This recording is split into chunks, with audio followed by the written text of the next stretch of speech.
I'll get on Twitter, I'll see something outrageous, I'll get triggered by it, but I mean, I'll get off 30 seconds later and it's over. Okay.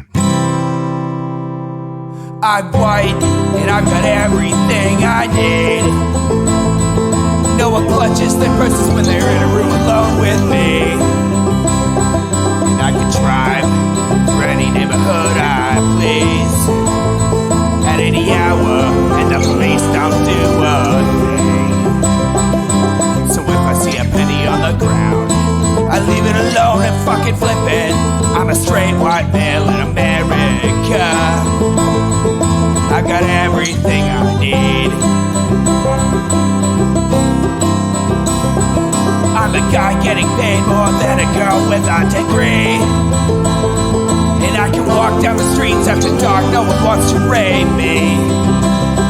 And I can get a girl pregnant and just as easily flee. Just like my straight white male dad did to me. So if I see a penny on the ground, I leave it alone and fucking flip it. I'm a straight white male in America. I've got all the luck I need. I've got a pile of broken mirrors and I'm walking under ladders and I'm spilling tons of salt, but to me that doesn't matter, cause my skin and my gender and my orientation are the best things to have if you live in this nation. I recommend it highly.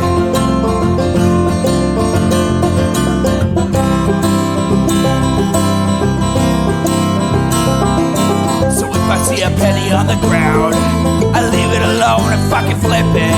I'm a straight white male in America. I've got all the luck I need. Shit's gonna work out for me, cause I'm a straight white male in America. I've got all the luck I need. Hey everybody, welcome to the Intellectual Dollar Tree. We do the show live every Wednesday at 7 p.m. Pacific right here on Twitch, twitch.tv/Echoplex Media. I'm Dave. You can find me on Grindr. HK's not feeling so well today, so you know, we had to. I guess we had to go with an upgrade. We got Marcus Homozygoat. How you doing? Hey, I'm doing all right. I'm a little tired myself, but hopefully HK's feeling a little bit better in the coming days. Yeah. I guess not so much an upgrade, maybe a lateral move. Let's do HK some justice here. I just like to neg my co-hosts, man. I just like to neg my co-hosts. I wonder what IDW figure told you to neg your co-host to increase success on social media. So, for anybody who doesn't know who you are and what you've been up to on Twitch, if you can just kind of quickly or long-windedly explain who you are to people and what you're doing here. Yeah, I won't take up that much time. So like you said, my online name is Homozygoat. My government name is Marcus, so I always tell people use whichever one makes you happy.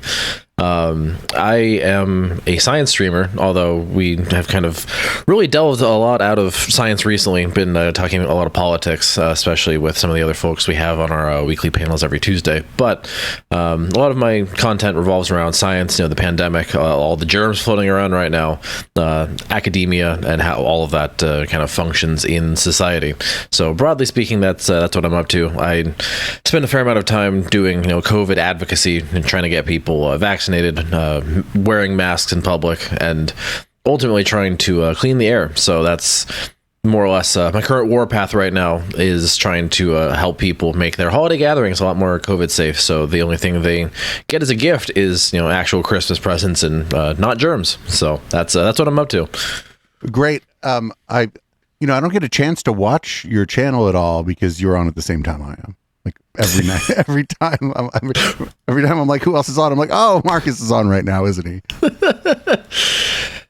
Yeah, I think we're just on that same wavelength, man. Like when I manage to get my shit together when I'm done with my lab work and everything, since I'm a grad student right now, it winds up being about 8 p.m. 9 p.m. Eastern, kind of when you're getting your affairs in order to hit the stream button as well. So it's actually kind of a shame that we're always streaming at the same time, but that only makes it more important for us to hang out again like this and on Friday with Conspiracy Bingo. It's been too long, so I'm actually really happy to be here. Yeah, I just with the move to the new spot and just kind of all the other things that go along with moving, I just haven't been as good as I should be about like reaching out to other streamers and trying to get other people involved. But now that I'm more comfortable and everything's all built out here and stuff, I've been doing a little bit more of that. And yeah, everybody make sure you check out Bingo on Friday, because that'll be, I think, your first time on Conspiracy Bingo. That's the funnest one we do. It's crazy town. I'm excited. Yeah, it will be my first time on Conspiracy Bingo. I guess what is the phrase? I've been riding your coattails on the bingo train. Sometimes when we talk about COVID conspiracy theorism, I have a couple of bingo cards for the various germs and conspiracies around them. So I'm very excited to actually like participate in the OG conspiracy bingo. Very good. Do you guys could steal my bingo cards. They're just on a website somewhere. You could even use them if you wanted. I wouldn't even be mad. I don't know. I kind of like I like the chat input in terms of making the bingo cards, because sometimes they've like seen shit that I haven't. So good. I try to democratize it a little bit. Oh, cool. Well, I don't know what's going on in my chat. Somebody seems to have enabled followers only mode. I don't know how to unenable that. Maybe maybe one of my mods can take care of that for me. Because I don't. I know there's a button or two in the Twitch backend, like on the Twitch dashboard. Oh, okay. It looks like it got fixed. All right, cool. Well, thanks for that. And if you're listening on the podcast of this, you have no idea what we're talking about, and that's fine. When I came to you and kind of asked what you wanted to do, or told you to give me some suggestions, you were like, we could talk a little bit about how the IDW has used Twitter, and I'm sort of thinking maybe we can even sort of delineate like before Elon and after Elon, just kind of how their behavior has changed to the extent that it has. Yeah, that almost kind of feels like we're weird historians. Like we're terminally online historians, where we have to now have like BE and AE, before Elon, after Elon, in terms of the year and the month. Like, God forbid any actual academic material is made out of what's happened to Twitter, even though it's a pretty like eventful time with respect to that. It's very impactful in a lot of ways that are not good. But it wouldn't surprise me if there's a before Elon and an after Elon era, kind of like before COVID, after COVID. I think a lot of frame of reference is really going to add context to looking back on everything we're living through right now. So one of the things I noticed is that I can now log into but not tweet from a previously suspended account, which is actually pretty good, because also like all the people that blocked me on that account, it seems like they don't have me blocked anymore. So I can actually use that account as like a read-only account to just go look what Eric Weinstein's up to.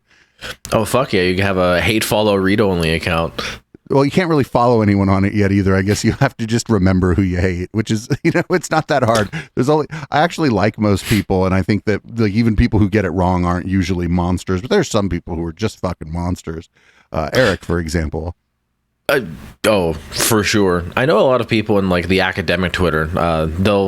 It's not so much like a hate follow. Maybe that was the wrong word, but it's like a surveillance follow. They just want to get tabs on what big figures and other crazy folks are saying in various spheres of Twitter. So I guess you're shadow banned, but still present. Prior sock accounts are good for something. It was odd because Elon was like tweeting about that. Oh my gosh, look, we're so awesome. We're unbanning suspended accounts, and everybody thought that was like it was going to be a full unban, where it's like, okay, now they have full functionality again. But maybe only for the people that have large followings. That seems more, I guess, likely, because a bunch of white supremacists and shit have come back with full functionality, but your alt not so much. Oh, that was actually my main account. Oh wait, seriously? Yeah. Do you want to know how I got banned? Yes, I need lore. I called Jacob Wall a dumb twink.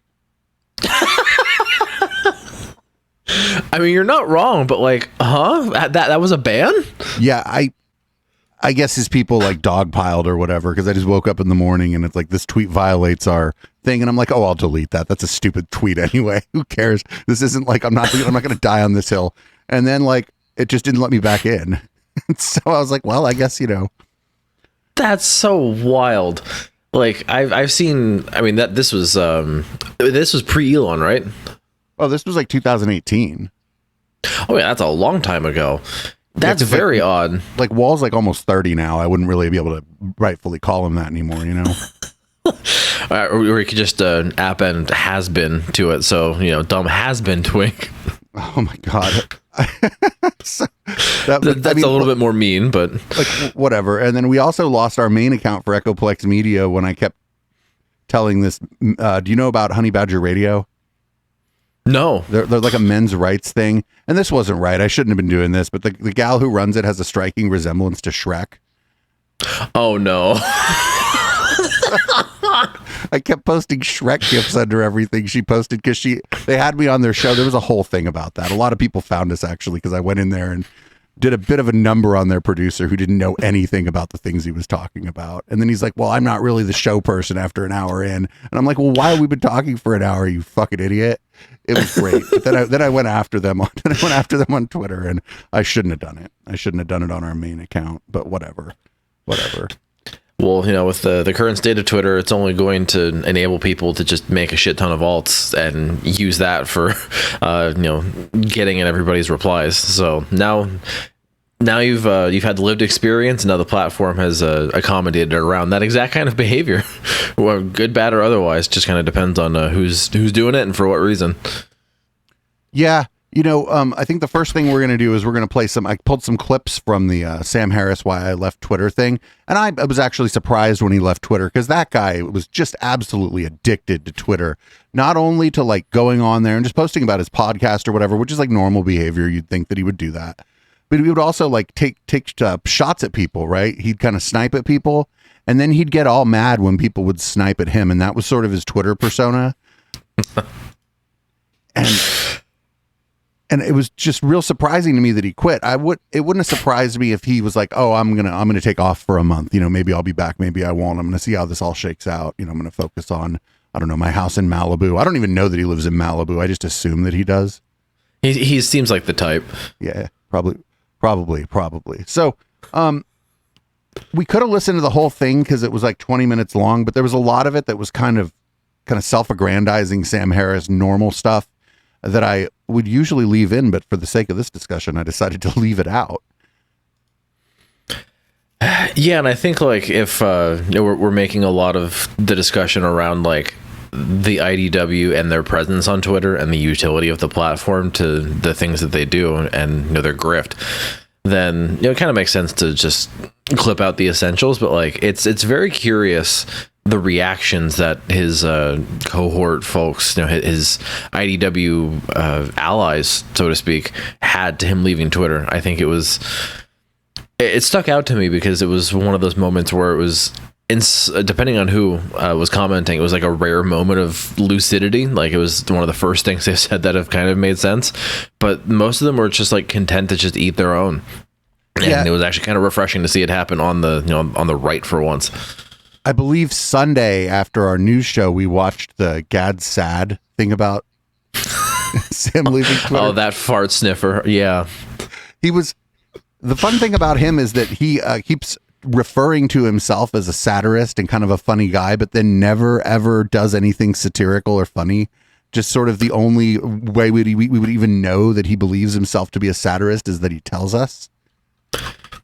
And I mean, that's the typical shield, like everything I do is actually satire in the event that you don't like my opinions. But if it's actually something you like, then I was serious. That it's hiding behind humor because he's too intellectually afraid to put his actual takes out there. Right. And like, I don't know. I believe what I say. Like I'm pretty easy to figure out. I believe the things that I say, and some of them might happen to be funny. Yeah, I mean, you and I, we say things with our chest, and a lot of the people in the IDW are too scared to actually do that. I was talking a lot about the situation in China recently, and I'm just saying that with my chest. And there's a bunch of weirdos who disagree, but regardless, it's not like I'm hiding behind some sort of humor like a Babylon Bee-esque type article to do a trial balloon for a take and see how it goes. We say shit and we own it. Yeah, and I mean, it's fine and the other thing is if I get something wrong, that's just the way it goes. Yeah, I mean, if you're saying shit wrong, you go back and you correct it. If you're doing the intellectually honest approach, you can say like, "Oh yeah, shit. Here I'm quote tweeting myself. I was wrong about this. Oops, sorry." That's really all it takes. It's not difficult to be a Twitter presence. I think a lot of people, especially people with larger platforms, take it too seriously, and that's really all it takes. If you're wrong, you just say, "Oh, oops, shit, sorry, I was wrong." As long as you're not, consistently spouting god awful shit, that's borderline going to get you removed from the platform pre-Elon. Then it's fine. Like, I think there's a lack of competency in how to talk to people, and the IDW makes it very apparent, and it manifests on Twitter. Yeah, and I think that a lot of a lot of academics kind of suffer from the inability to be able to talk to regular people.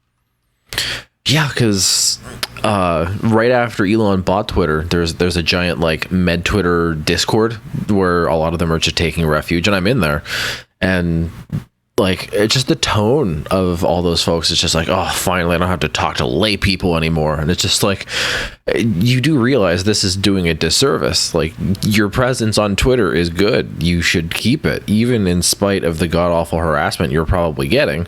Do what you need to minimize that, take breaks, but don't cede the platform to all of the new weirdo Nazi fuckers that are going to show up. Like, you're just making the problem worse because you're so tired and fatigued of trying to throw big words at people and hope they get it. Yeah, and there's a select few who are like really good actually at talking to the public. Oh, yeah. Thinking of the people that work at science-based medicine, for example. All of them are able Gorski. to I love him. He was one of the first so people good. that followed me on our Mastodon instance, actually. That was crazy. Whoa, that's actually a big W. That's almost like you print out the notification and frame that shit.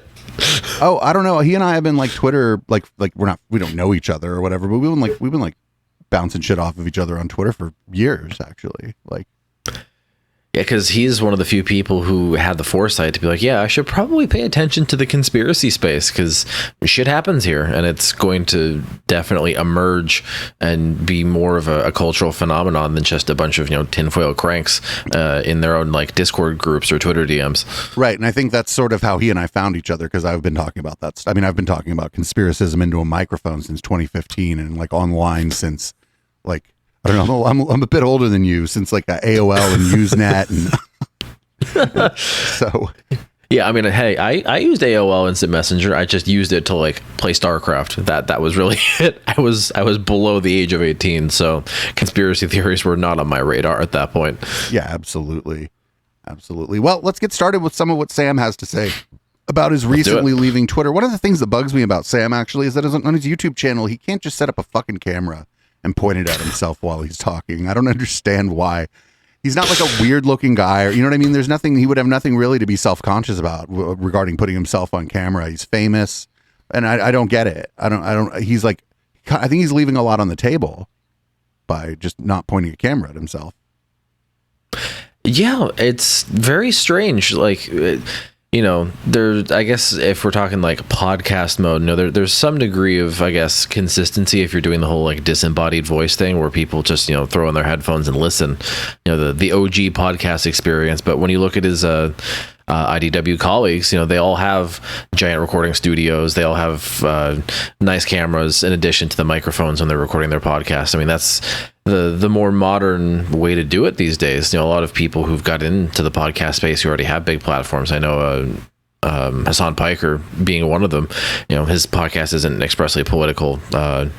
A lot of the time it's just a bunch of dumb content creators like hanging out with each other, but he's got a giant room in his mansion with all the recording equipment. He's got a big studio and everything. So like Sam Harris is one of the people who could absolutely afford to splurge on one of that. Like, let's be real, he could afford at least $150 webcam just to point at himself. It's not that hard, man. Truly, like, get with the times. And I don't know, maybe that kind of factored into some amount of his reasoning as to why he's leaving Twitter. Maybe he just feels like he's fallen behind. Well, let's take a listen to him. He didn't start this one with okay, which was crazy because he always starts every show with that. Oh, it's serious when he doesn't start it with that. Yeah. Well, I deleted my Twitter account the other day, on Thanksgiving, actually. And I've been thinking about doing this for a long time, in fact. It was a very simple decision in the end. I'd been on the platform for 12 years and had tweeted something like 9,000 times. That's about twice a day on average. So I wasn't the most compulsive user of Twitter, but it did punctuate my life far more than it should have. It was the only social media platform I ever used, personally. I don't run the accounts I have for Facebook and Instagram, and I never look at them. Anyway, the long and the short of it is that I just came to believe that my engagement with Twitter was making me a worse person. It really is as simple as that. I have a lot to say about Twitter and about what I think it's doing to society, but I left it because it suddenly became obvious that it was a net negative influence on my life. The most glaring sign of this, and something which I've been concerned about for a few years, is that it was showing me the worst of other people in a way that I began to feel was actually distorting my perception of humanity. So that's somewhat thoughtful, actually. Pretty no poor me shit in there, that's for sure. Yeah, surprisingly introspective. It's not something you would really expect from him at this point in time. I expect a lot more like, all of these people here are big meanies and they make me want to leave and I don't like it here anymore. This is again after Elon bought it and a bunch of people are getting now unsuspended, and I think this happened after Trump's account was reinstated, even though I don't think Trump has tweeted since because he's got the whole Truth Social deal going on. But I think that was like the straw that broke his back, and maybe now he's just like, oh god, I don't want to engage with this shit anymore. Like I'm sick and tired of it. It gives me like Dr. Manhattan vibes, where he's on Mars, just like, I've had enough of this world. Not to turn him into some sort of superhero figure because he doesn't deserve it, but he has that attitude, at least in that clip. Yeah, and what he said is, you're seeing the worst of other people, but and we're taking clips here, but you can go listen to the whole thing if you want. It's only 22 minutes. He's like not acknowledging that usually when he sees what he thinks is the worst of other people, it's because he just had like a completely shit take and everybody's dunking on him for it, right? Yeah, like when he says it brings out the worst in people, there's a middleman there, and it's one of the 2 tweets a day he posted. Like, that's what's bringing out what he perceives to be the worst, is because he said something fucking ridiculous and people are letting him know. I mean, that's what happens when you participate in the public squares. Not every tweet's gonna do numbers, not everything is gonna be a big W, but at the end of the day, if you say things with your chest, you stand by it, and you kind of learn to just like block out the riffraff if you're a big personality online like Sam Harris. So that almost suggests that it's really been eating at him over the years. The people just constantly in his mentions calling him various things and letting him know how bad his takes are. That's really eaten away at his psyche. Yeah, and over the years he's just been a guy that's been really bad with taking criticism. Not like just like, I don't agree with your criticism, because people criticize me in ways like I don't agree with all the time. I'm like, oh, I don't see it that way or whatever. It's more like, how dare you has been oftentimes his response. And more often than that, it's the response of his fans, but he doesn't ever do anything to like, try to suggest that like some of his fans almost cult-like devotion to him is a bad thing.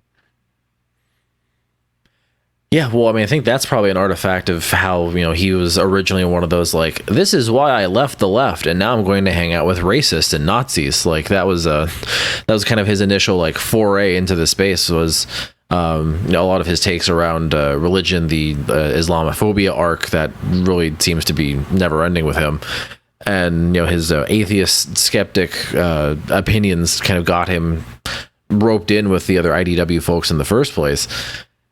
And, when you kind of like put that in context with respect to the people he associates with and the people who are always up in his shit, like this is all something he created. Like, I think that's hopefully why there's more of an introspective tone coming from him, because maybe he's like realizing what he's done now. I don't know if he has enough self-awareness to arrive there, but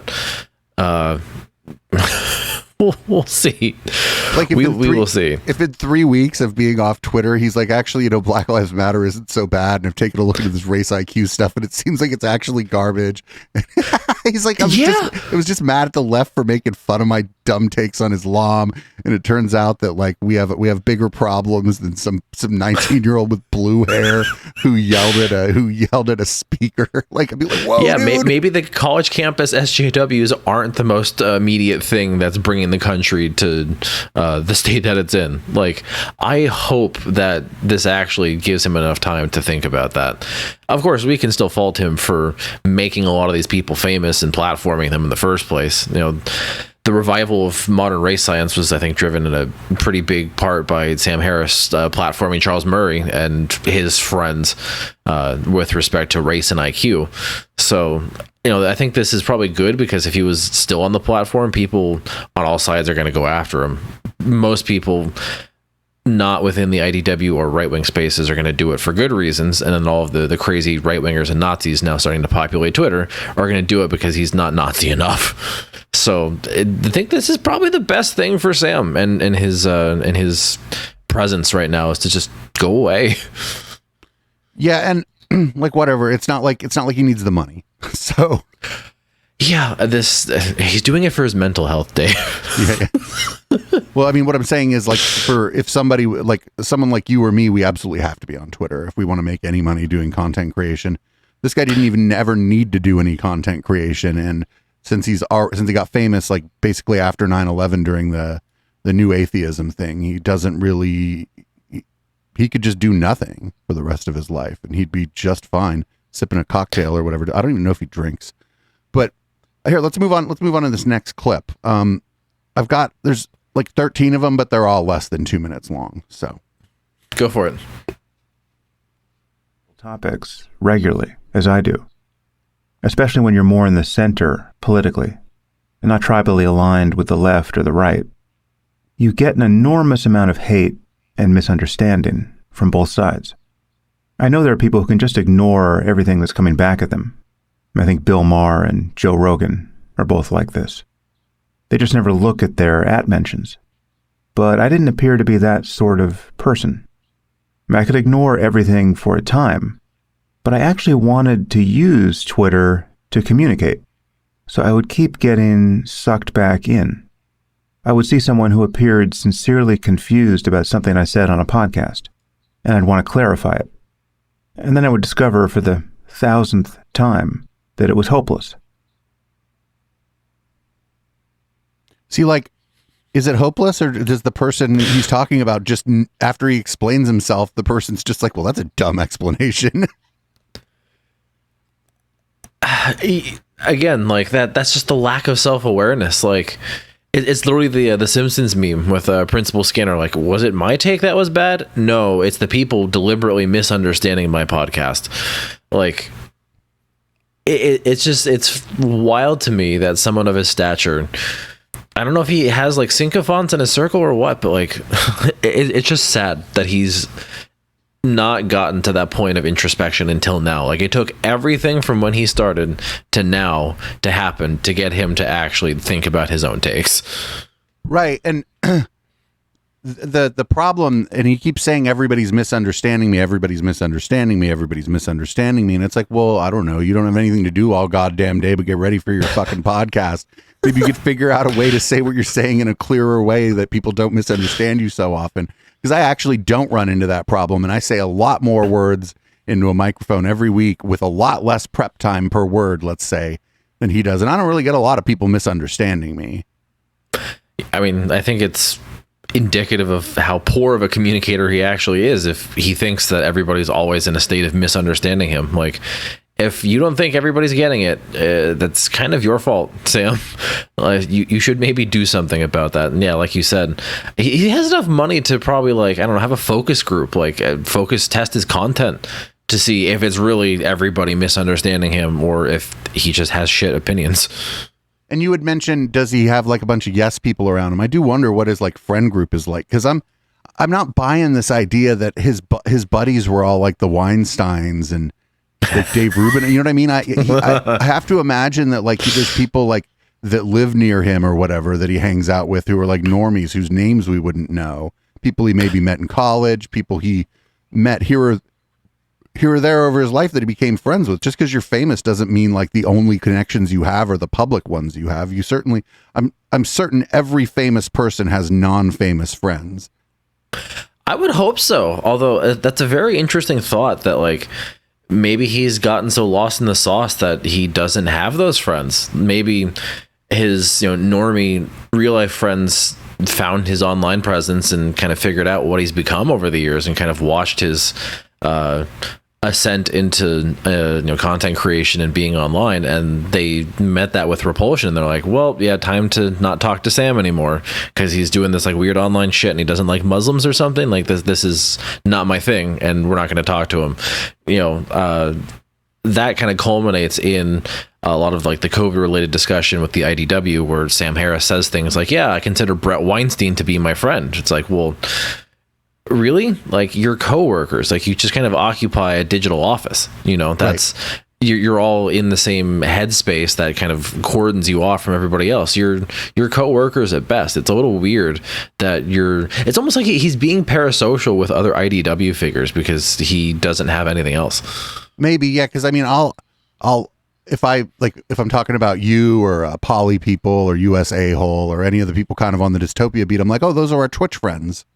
Yeah, like it's a thing. You're just like, yeah, those are the online homies. We hang out, we do shit online, but like they're online homies.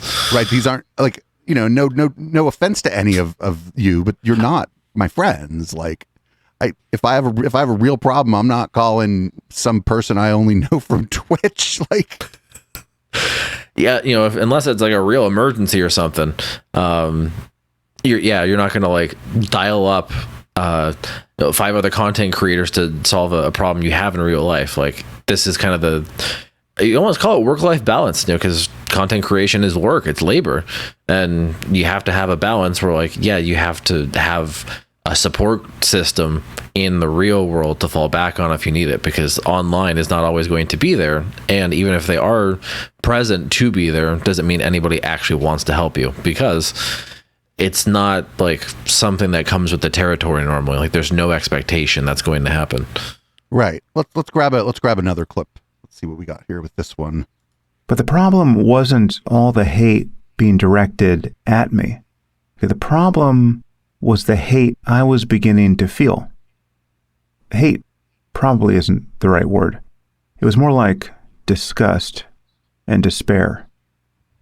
Twitter was giving me a very dark view of other people. And the fact that I believed, and still believe, that it's a distorted view wasn't enough to inoculate me against this change in my attitude.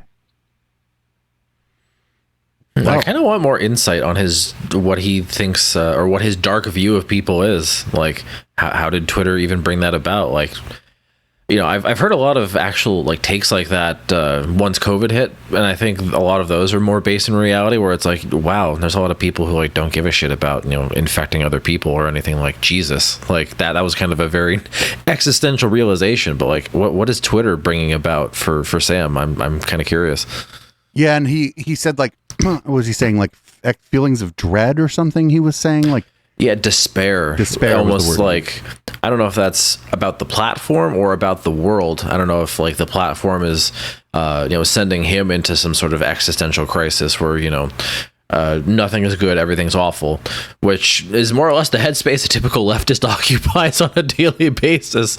Everything's bad, everything's awful, and there are things we can do and we choose not to. Like, a lot of people, like you said, on the dystopia beat, we see that and we're like, yep, that's how it goes. Now let's make fun of Donald Trump for giving people hamburgers at the White House. Like, you kind of go back into that black pilled mentality of like, yeah, we're doomers, this is the space we occupy, and he can't handle that. Yeah, it's weird. I wonder how long he's been feeling this kind of despair, and is it because people are clapping back on him at Twitter, or is this like just a personality trait maybe that he has that he's been able to stuff down because of he can just write it off or kind of shirk it off on the fact that he's a public figure. And I wonder for public figures, like people, with a much bigger audience than you or I, when they do have these kinds of problems, if it's easy, like, for them to just kind of say, well, that goes with the territory of being a public figure, and then they just don't just kind of push it off to the side and don't like do any work or whatever. Yeah, and I think this is just a big assumption on my part, but considering that he's starting this off just talking about his feelings, this almost sounds like he came back from his therapy appointment and recorded Making Sense 304. It sounds very fresh in terms of how he's thinking about things, and kind of almost uncharacteristic. Yeah, but let's be real. It's also still just about him and his interaction with people on Twitter, right? It's not. Yeah, it's not broader societal commentary. I mean, that's what happens when you make online content. There's always an element of narcissism, and it's especially going to be prominent for him. But, if he's at least engaging in a non-zero amount of introspection, I think that's fair to acknowledge that's new, and I guess a step in the right direction with a question mark at the end. Well, if he's doing it publicly, right? Because I would suggest that he might tell you that, I do my introspection when I meditate or whatever. Yeah, that's fair. I don't know if he's just, relaying the collective results of his, not online meditative introspection, and that compelled him to, leave Twitter. I think he just needs to add more context. He's just vague posting, despair and gloom. Oh my God, I hate it here. Okay, a little bit more details, please, Sam. Come on. I didn't. He's going to talk a little bit more about it in the clips I have here, but I didn't cut out the meat or anything, right? I did go through and listen to all of it. But let's grab this next one here. But I believe that very few of my enemies on Twitter are anywhere near as bad as they seem to me on Twitter. There's just no way around it. Twitter was causing me to dislike people I've never met, and it was even causing me to dislike people I actually know, some of whom used to be my friends. Rather than say anything about why I was leaving on Twitter, I just deleted my account. That sounds like a subtweet about Brett. That's definitely a him. I'm sad that I broke up with Brett subtweet for sure. Yeah, I don't know if Sam Harris has been crying in the shower playing Taylor Swift, lamenting his friendship with Brett Weinstein and their IDW co-occupancy. That's that. Now I think we're drifting into the narcissism element. That's a very big Brett subtweet. So yeah, maybe. Oh God, I'm trying to be charitable to the man, but now he's making it hard. So the other thing is if you know people or whatever in real life, and then all of a sudden you're on a platform where every goddamn thought that comes into their mind comes out on the platform, you might actually find out that the people you've been hanging out with, having beers with, or whatever it is you do with them are kind of shitty. Yeah, that's very possible. I don't think he's ever had the real life hangouts though, and he might be taking Twitter interaction for an online equivalent of hanging out in real life, and it is very much not that. Right. I wonder when they were doing their shows together in person, were they spending the day together? Hanging out, or was he spending a weekend with the Weinsteins? Yeah, Sam Harris third wheels for Brett and Heather. Oh God, that is the most cursed content idea. God forbid they vlogged that and posted that. Oh, the horrid nature watching the three of them walk into a restaurant and Brett debating the fucking host for 10 minutes on what the best table is for the purposes of evolution. Evolution has dictated me that I sit in a booth in a corner. Oh God, that's just if they actually did that just sounds like one of the most unpleasant experiences a third party could ever witness. And he mentioned at the beginning that he canceled his Twitter account on Thanksgiving. Do you think he spent Thanksgiving dinner talking to his wife and kids about how he was about to cancel his Twitter account? That sounds like his wife was like, Sam, you need to get off the internet and come spend time with your family. What are you doing? It's me and the kids or your Twitter account. You pick. Yeah, I don't know. You know what I bet though? I bet he's probably a pretty good dad. Yeah, sure. I mean, better than the likes of Brett. That much I know. Yeah. That story where Brett was like, "Oh, you broke your arm. Well, it'll heal by itself." I was like, "Oh my God." Yeah, we're gonna put your bone healing to the evolutionary test. No medicine for you. Anyway, here's the next one. When I left Twitter, I wasn't seeing that much hate directed at me because I had blocked so many people. I used to never block people. But when I discovered that the platform had become basically unusable, I installed a browser extension that allowed me to block thousands of haters at once. Oh, God. What extension is that? Like, who even, of course he's never going to tell you, but like, Jesus. Now we're getting back into the narcissism where, you know, Twitter was actually going halfway decent because they've blocked half the platform already. Then why did you leave? It reminds me of this famous quote by this chemtrails lady we make fun of, and I have it here on the soundboard. I'm block happy. I must have 2,000-3,000 people blocked on my Facebook page.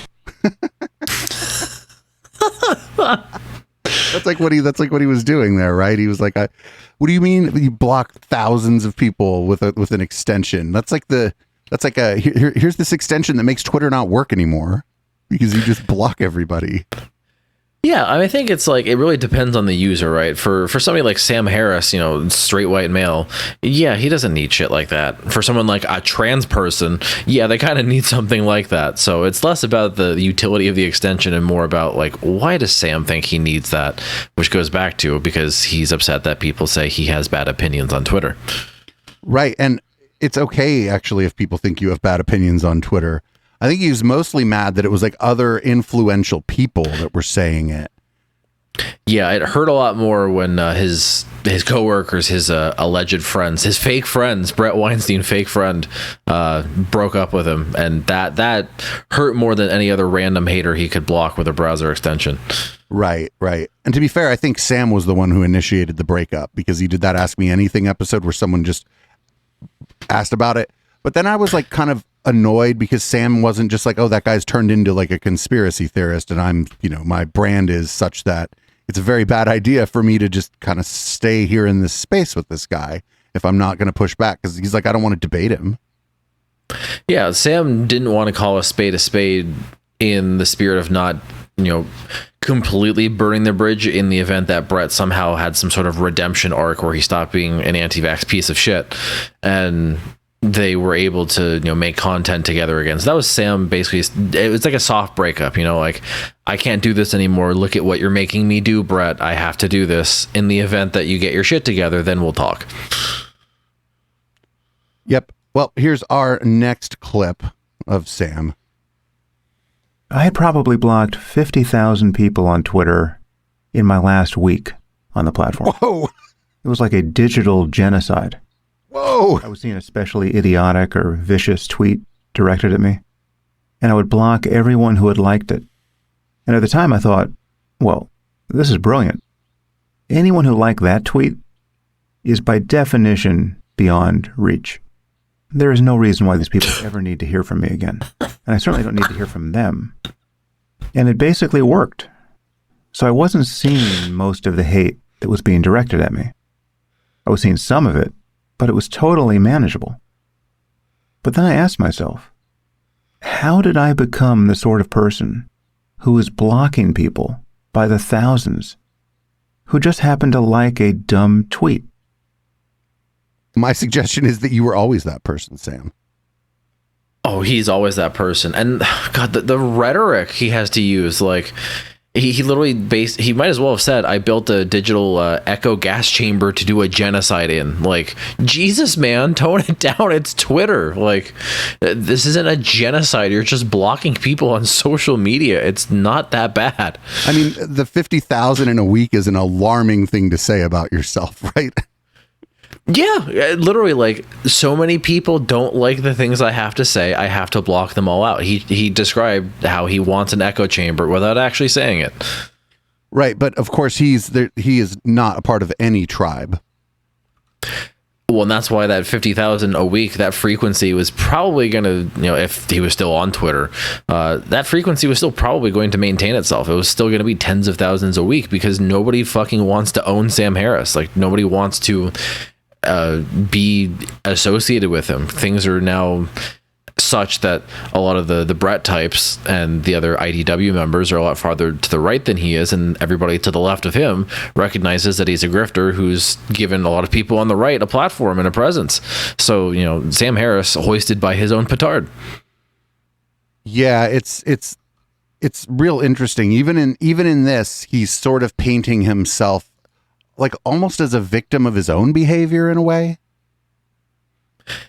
Yeah, and that's kind of where like the narcissism question comes in. You know, is this a woe is me introspection, or is this a genuine like, oh yeah, maybe I kind of set the stage for some of this to happen? Probably the former, if we're being real, but it would be nice if it was the latter, because again, that would be progress. Yeah, I'm not sure, and people in chat are saying that they're pretty sure that he's coming back. Like some people are like he's coming back because the account's not gone, right? It's just deactivated. So who knows? I'm just curious, like did he delete it in a fit of rage? Like he's not saying like what his mind, like if he took time out of his Thanksgiving with his family to delete it, he probably was pretty fucking pissed off about something, right? Yeah, there's no context as to what the inciting event, the straw that broke the camel's back actually was. And if we're talking about the possibility of him coming back, if he actually does, that's when it was all just like vague posting. It's like a teenager posting on Facebook, like, I'm upset. And then people are like, okay, Sam, why are you upset? And I don't want to talk about it. Well, I'm just going to deactivate my Twitter. Okay, dude, see you in a month. Like, that's kind of the attitude that most people would have towards him because he's just doing it for attention at that point. If he comes back, then it's all just part of the same narcissistic bullshit. This is out of line with his prior behavior. He's never done anything like this before, so we kind of have to keep both possibilities in mind. I mean, even Dave Rubin does this better. Dave Rubin's like, I'm going off the grid for a month. I'm taking a month off. Yeah, my brain needs to recover from all these high level ideas. I can't use computers because it hurts so much. See you in a month. Although, Dave Rubin really has some introspection to do since, nobody wants to show up to his weddings and acknowledge his sexual orientation. But beyond that, it's not a tactic that's uncommon in the IDW. It's more that like Sam, if he's using it, it's his first time using it, and that's why it's kind of catching us off guard a little bit. Yeah, like I said, I don't think I'm capable of reading this guy's mind. I think there's a whole lot of fucking weird shit going on in this guy's mind, but probably.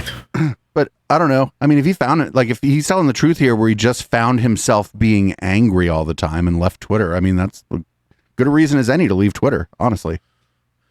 Yeah, and I guess time will tell if he actually makes a return. His rhetoric around it, I think, is a little bombastic, which makes me lean towards more of a social media ploy, so to speak. But we'll see. Well, let's see what he's got next here. I've also heard that many people are interpreting my leaving Twitter as an act of protest over what Elon is doing to the platform. In particular, his reinstating of Trump. It really wasn't that. I mean, I do think Elon made some bad decisions right out of the gate, and Twitter did get noticeably worse, at least for me. But I'm actually agnostic as to whether he will eventually be able to improve the platform. I doubt he'll ever solve the problem I was having, but he might make Twitter better for many people, and he might make it a viable business. He certainly has the resources to keep at it, even if advertisers abandon Twitter for years. So my leaving Twitter wasn't some declaration that I know or think I know that Elon will fail to make Twitter better than it currently is. I have no idea what's going to happen to Twitter. Rather, the lesson I was drawing from Elon was not that he was making Twitter worse by making capricious changes to it. The lesson was how one of the most productive people of my generation was needlessly disrupting his own life and damaging his reputation by his addiction to Twitter. One of the most productive people in my lifetime. See, like, one of the problems, and I think maybe it's just possibly because Sam was born into more money than most of us are ever going to see in our lives, is that he might equate wealth with productivity. Oh, yeah. He's absolutely leaving out. I mean, I think this was in reference to Elon, right? Yeah. Yeah, so he's leaving out the whole emerald mine apartheid and stock market money reinvestment component from that entire equation. But again, like it's funny now that he's trying to talk about Elon and kind of dick ride him a little bit. He had to sneak in like, well, I don't know if he's going to be able to fix my problems on Twitter. Elon's not going to be able to find every single person who doesn't like me and remove them. And ultimately, he just kind of made the point that without saying the quiet part out loud, yeah, Elon made Twitter a very nice space for like Nazis and other crazy right wingers, and it's gotten noticeably worse for anybody who does not fit that description. And especially for those who are inclined to maybe report on it or speak out about it, be a little more vocal than just not liking it. Yeah, and you know, he doesn't really articulate this in at least that clip in terms of rationale, but you know, in the event that Sam Harris in a post Elon Twitter says something that people don't like, the degree that those crazy right wingers are present on the platform increases the likelihood that like somebody's going to go dox him, find out where he lives, hurt his family, hurt his kids, which is a very distinct possibility. So maybe that was part of his at least hiatus calculus. Yeah. And, you know, the thing is, he's a popular enough public figure that I would be willing to bet that it would be trivial to find his address. Now, I'm not saying I don't want you listening to this or watching this to go look for the man's address. The man has a right to live somewhere without you fucking knowing where he lives, I think. But, agreed. But I think that Sam likes his racism with a good amount of academic window dressing on it. Yeah, and it's harder to maintain that window dressing when you have a bunch of, you know, Zoomer Nazis in your replies just saying like, oh, well, why won't you say the N-word? Say it out loud, Sam. Stop beating around the bush. Like they're going to continually goad him into being as deranged as they are, when he knows in order to grift, you have to have the, you know, the scientific facade over it, which is, you know, going back to the whole Murray thing, among others. So I don't know, maybe there's a business calculus component in his decision making that like, yeah, it's going to be harder for me to do that because there's a lot of people now just saying the quiet part out loud because Elon's allowing them to do it. Right. And so, you know, if you were to have another race science person on or whatever and then post about it in Twitter, a lot of the comments would be like, you know, 1350 and that kind of stuff. And he may or may not agree with the whatever they're calling the statistics there, but he certainly finds the tone distasteful. Yeah, and that's more of an indictment of how intellectually dishonest he is than anything else, because he would condone that if it was more formal. You know, if people were expounding in paragraphs upon FBI crime statistics to be incredibly racist instead of just dropping a numerical dog whistle immediately and then moving on to the next tweet to do the same thing. You know, coming from you know, come Hitler 1488, dropping a 1350 and Sam Harris's fucking replies and then leaving. That's not conducive to Sam Harris's presence and his grift. Right. It doesn't work because he's like the reasonable race science believer or whatever. Yeah, you know, we're just having a discussion. We're debating science. Don't you want to talk about the science? You know, aren't we supposed to trust it? Here's a bunch of science. Like that's how he goes about crafting these discussions and crafting that presence. But now every one of these crazy weirdos on Twitter is just flying in opposition to any form of academic anything at all because it's becoming increasingly unhinged, and that's not going to be good for Sam's continued content creation. And I mean, not for nothing, after he had Murray on, right, he didn't invite someone in Murray's more like general space to come on and talk to him about the claims Murray made. He had a journalist on, Ezra Klein, to talk about it. And Ezra did a great job. Not a big Ezra Klein fan, but he was able to sit there and politely respond while Sam more or less told him the whole time that, oh, you don't believe what you're saying. You're here in bad faith. You know, these are all just insults when it comes down to it. And it just kind of just washed off of Ezra, where somebody else might be like, well, you know what? Fuck you.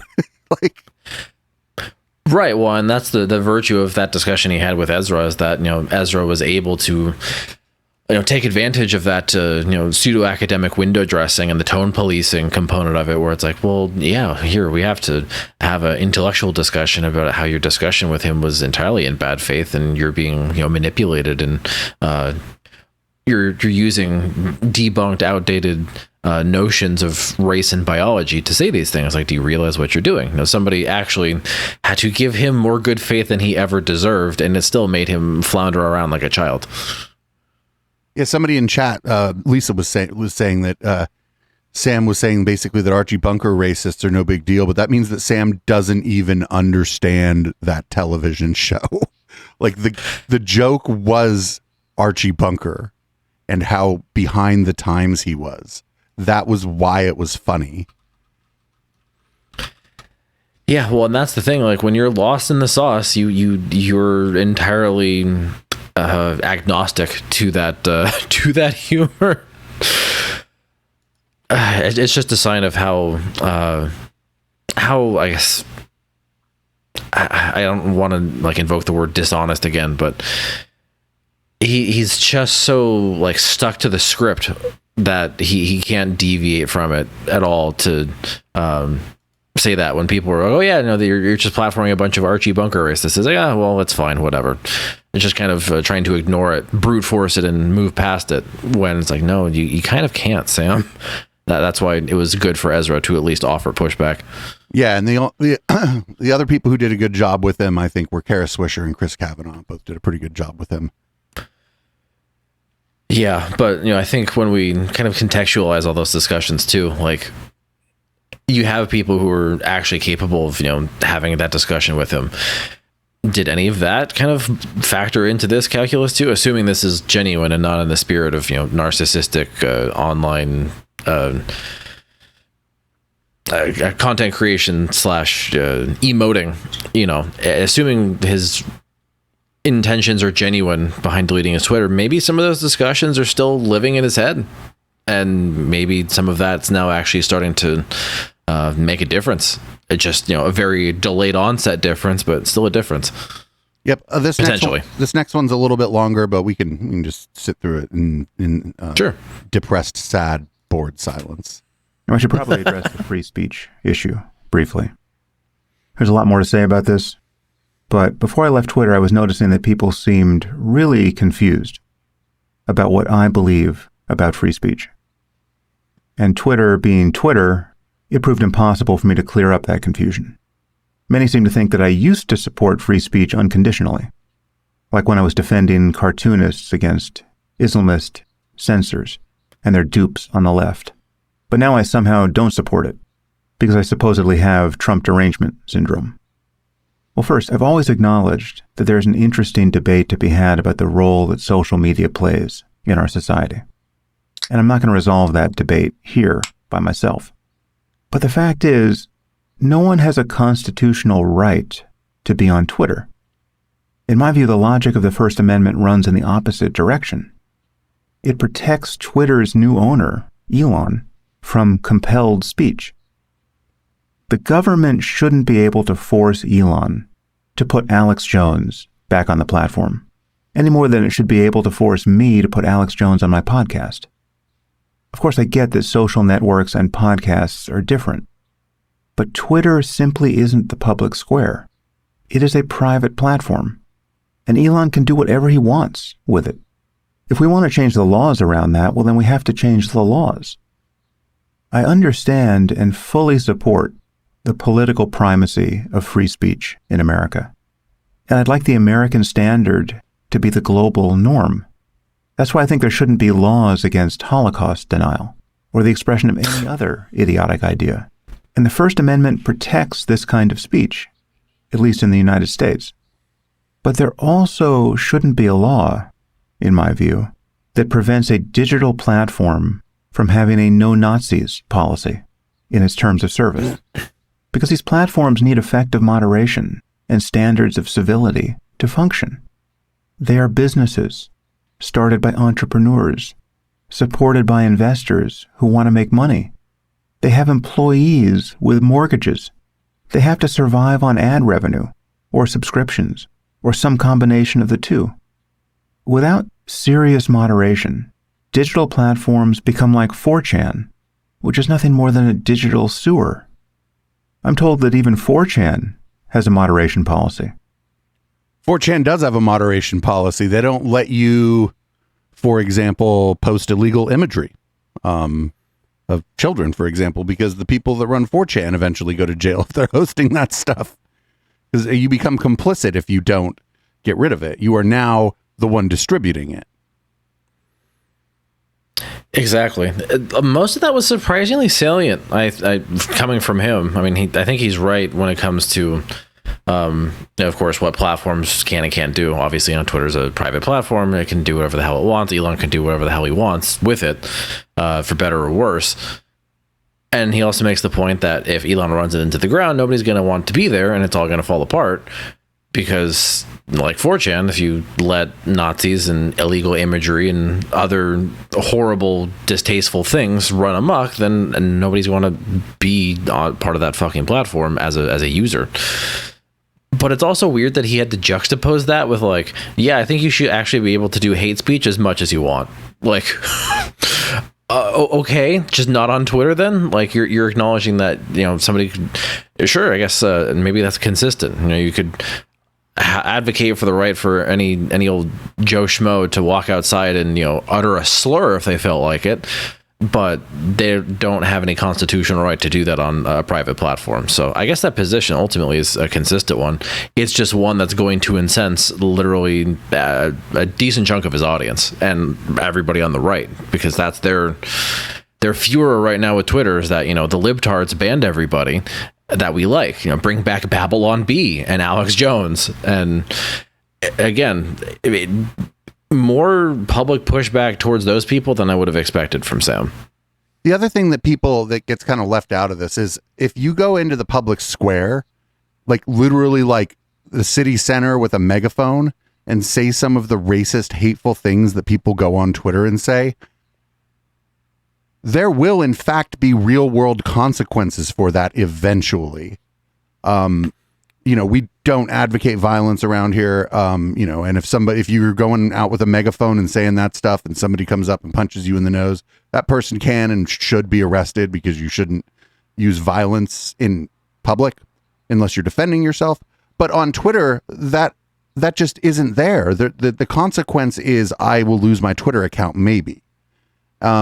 And so people are going to moderate their speech more in the public square just on the off chance that they catch someone on the wrong day. And somebody's just like, I've had enough of this shit. Every time I come to catch the bus, this guy's out here yelling the N-word. So today is not the day, like. Yeah. Oh God. Like it's wild to me that, when Sam says all of that, it's devoid of, again, I guess what I've been talking about, Sam's introspection. There's a couple of steps he's not taking in relation to what you said, right? Like that notion that things that people say on Twitter have real life consequences. Twitter definitely pre-Elon and now especially post-Elon is an absolutely massive vehicle for stochastic terrorism. And if we're to sort of like reflect on the history of the platform, it wouldn't be a far-fetched idea to say that Sam Harris's Islamophobia, his platforming of race science, has absolutely contributed to people having those god-awful beliefs and citing it as components of a manifesto or rationale for engaging in violent acts in the real world. So it's almost interesting that that's not present in his analysis of the utility of the platform. Maybe he addresses it later in the episode, but like you said, there's this like disconnect between the consequences for him on Twitter, where I have to block haters, and the consequences for everybody else on Twitter because of people like him, where it's like I go to a nightclub and I get shot. So right. There's a very big disconnect. I'm not sure if Sam will ever realize that. Speaking of which, I wonder when the last time Sam was at a nightclub or a rave was.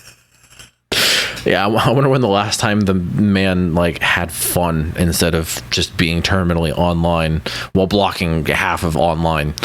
Yeah, it's the history of Twitter. You had mentioned stochastic terrorism. I mean, we don't even have to like talk about now. We can talk about even pre-Trump, right?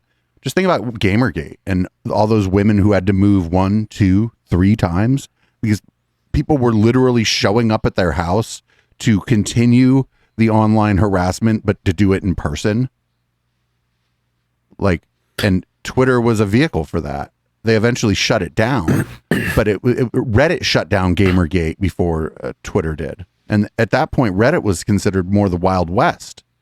At that point, Reddit was like where you go when you're too old for 4chan, right? Like, pretty much, yeah. That was the stepping stone, and then people realized Reddit was just like a recycled content aggregator, and went to the source. One of those big sources, Twitter. Right. So it was that natural transition. Like, you were on 4chan, like the really old days of the internet. You age out of that shit. You figure out that, hey, saying slurs online is actually a bad thing, and you shouldn't do that. Then you go to Reddit, just be like, all right, give me some fucking cats. Like, show me a cute cat video, and then you realize that, oh yeah, some funny memes. Oh, they're coming from Twitter. Well, let me go there and find all these people who have these interesting opinions and who are like making memes and shit. And then you get the pipelines and almost horseshoe you right back in, where it's like, oh, okay, here's a Twitter user who has a YouTube channel who's going to send you back to Rumble and 4chan and 8chan and all those other fucking awful places. It's kind of this weird like drift. You're just doing this like a full speed content drift all the way around the racetrack. I feel like as social media came to be, none of the platforms were just like, well, no, you can't just say racist things on here, right? None of them did that. And I feel like if you could go back in time, if I could go back in time with some venture capital right around the time that Twitter started, I would have started something where there were like clear terms of service, where like you debate all you want, but as soon as people start reporting you for racism, we're going to take a look at what you're posting. And if what you're posting is racist, oh, you're not on our website anymore. Sorry about that. Yeah, actual genuine moderation. Yeah, you can go to Facebook with your racism, and it would have been like it would have taken a while. It wouldn't have grown as fast. But I think at this point now, it would have been a place where all the normies hang out, and most people are normies, and they have money and they spend it. Like, yeah, and that's ultimately, we can link that back to failings of capitalism, right? The profit motive is so focused on the short term, it's my money and I want it now, that there's no foresight or any thought like that to where, there's no intent on building something that's sustainable. And part of sustainability for an online platform is moderating the content and getting the Nazi fuckers off your website. And if you don't do that, then eventually the house of cards you've constructed is going to fall apart and nobody wants to be there anymore. And this is the exact situation that's playing out. I mean, 4chan had a giant drop in users, especially after the 2016 election, where they were kind of joking, oh yeah, we memed a racist president into office for fun. And people were like, well, shit, this is actually kind of fucked up because people are about to get hurt. So I'm not going to be here anymore. And now it's just an absolute cesspool. And you can rinse and repeat that for a lot of the other smaller image boards and other unsavory places online. But yeah, that would have been the true long run sustainability of a social media platform. Would have been once the bubble was forming, so to speak, get in on the ground floor, moderate the shit out of your platform, and then people will actually want to be there. And that's kind of why a lot of people have flocked to Mastodon in some circumstance, because the dude who owns it is just like, yeah, dude, I don't like Nazi shit, I ban it. No Nazis here. Other technical issues exist with that place, but at the very least, it's refreshing to see somebody who runs a website being like, yeah, fuck Nazis, I don't want them on my platform. Not for nothing, if you and I were of the racist persuasion, we could in fact just put up our own server. The problem is all the other servers that are federated would be like, oh, this is server's full of racists. Yeah, we're not going. People on this server, you can't join it. You can't be part of the network that we're part of. Actually, you're not on. We've removed your server from our network. We have our own Mastodon instance. It's kind of fun, like learning how to run it. We haven't had moderation issues because it's a lot of people from our chat and people who we already know kind of, and it's probably not going to get popular or whatever. But if it does, we'll run into moderation problems like everybody else. Of course. But I think me and HK are, fairly consistent and fairly convinced that we sort of know what's okay for like the people that we've invited to our space, like what's going to keep them safe. And the other thing I want to like touch on before we get to this next clip, I've only got a couple left here, is that Sam didn't, and a lot of these people will do this. He's like, oh, there should be a civility. There should be like, it's the focus on tone. And to the exclusion of a focus on payload, And so it's like, it's one of the problems that, you know, a lot of queer and black people actually deal with on social media is somebody says some racist shit and you're like, hey, go fuck yourself, you racist piece of shit. And now you're in the pokey, even though that person was posted something like something with an incredibly racist payload. I remember David Fuller, this guy, David Fuller, had Aaron Rabinowitz from Embrace the Void on, and some guy who used to run a BBS in the 80s to talk about content moderation. And I'm not kidding. It's the guy who ran the well, and the guy who ran the well was talking about this. Well, we need to have civility rules. And Aaron was eventually like, what about rules about payload? What about rules about what's actually being said? And the guy's like, no, the rules about civility and tone. He's like, that's important. That's the only thing you can only really police on on your platform. He's like, otherwise you're moderating wrong, or I forget what he was saying, but you know, it was like a very antiquated way to talk about it, basically from a time when people involved in message boards were like rich white guys who could afford a modem and a computer that could connect to the network, whereas now everyone can connect, and so it's just a bit different.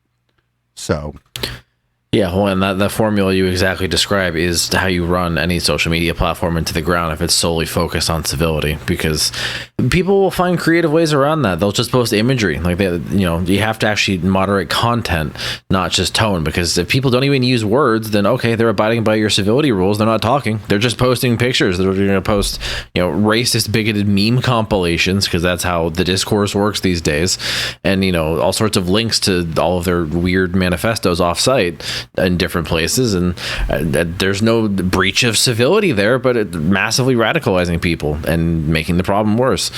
It's wild that people don't see that. Like, it's almost kind of an offshoot of academic tone policing, which goes back to Sam Harris, and how his only criticisms are how people are saying mean things, dunking on him, hating on him, and how he has to block 50,000 haters a day. It's because they sound mean and they're being rude, not because they're calling out his bad takes and his bad content. So ultimately, I think it's just an artifact of how people like him want to carry themselves, when that's not how online presence works anymore. And a lot of the actual academics that I alluded to earlier, who are kind of taking refuge off Twitter, that's a big thing, that they're upset that things that they said, perhaps in not the best words, are being misconstrued because people aren't necessarily being charitable, and now they have haters and people in their replies calling them COVID minimizers, this, that, and whatever. It's like, did you take a look at what you actually fucking said? Did you actually revisit your content, or are you just upset that people are being mean to you? Like, do some introspection first before throwing stones at other people. And the other thing is, it's if people really did just get you wrong, you just go, hey, I think everybody has me wrong. I think I know why. Here's the wording that I used that was probably wrong. I meant to say this. And I hope you believe me that that's what I meant to say, because I can't convince you otherwise if you don't believe me. And then you just let it go. Yeah, exactly. And people never let it go. They latch onto it like their life depends on it. It's personal.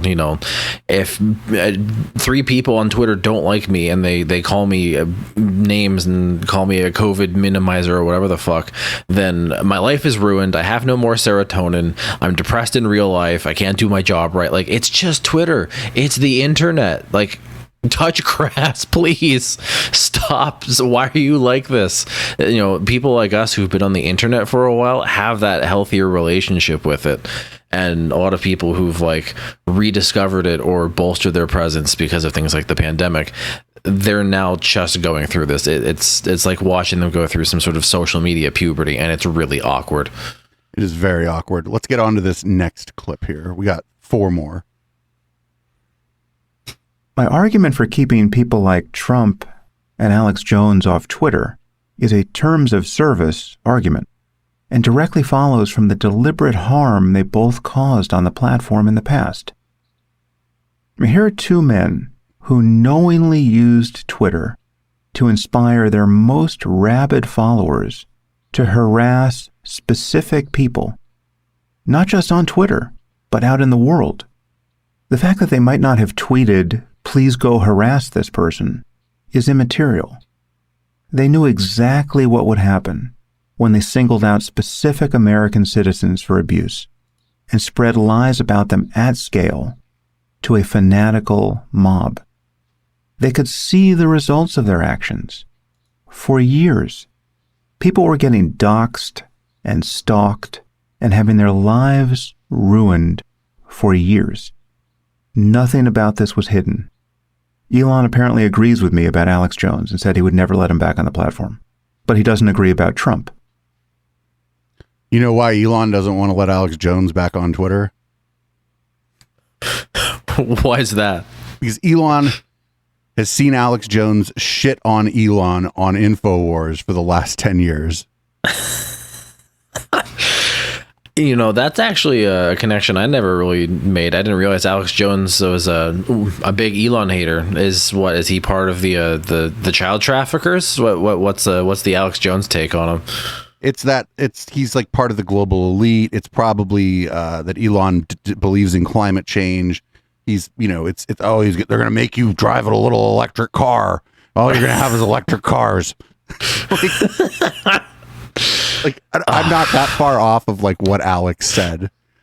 Oh yeah, you're probably pretty close. That's just the sad part is like there's shit tons of people dunking on Teslas right now. Like everybody making jokes about Teslas, you know, running over kids and spontaneously combusting.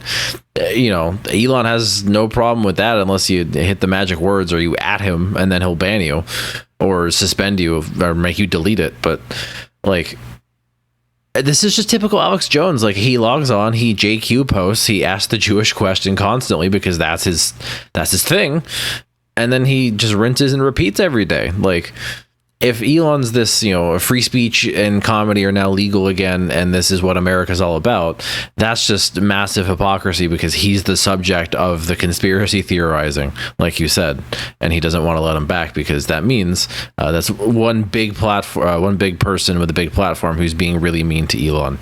Right. And I don't know if it's just that. I mean, nobody is a completely bad person or whatever, right? And Elon might just be like, that's Sandy. Like he might just be like, I don't want that smoke after those verdicts just dropped against Alex Jones. Why do I want that smoke? I've got enough problems as it is right now. Like, I mean, Elon kind of likes some smoke. I mean, he is trying to bait Trump into tweeting again. You know, he let I don't want to use the word mastermind, facilitator of an insurrection against the government back on the platform. I think Alex Jones is small potatoes compared to a former president who tried to manipulate his supporters into killing the Speaker of the House. So, and the Vice President. And the vice president. Oh yeah, I forgot about Pence. I don't love he's him, that but forgettable. I don't love him, but I'm glad those people didn't kill him. You know.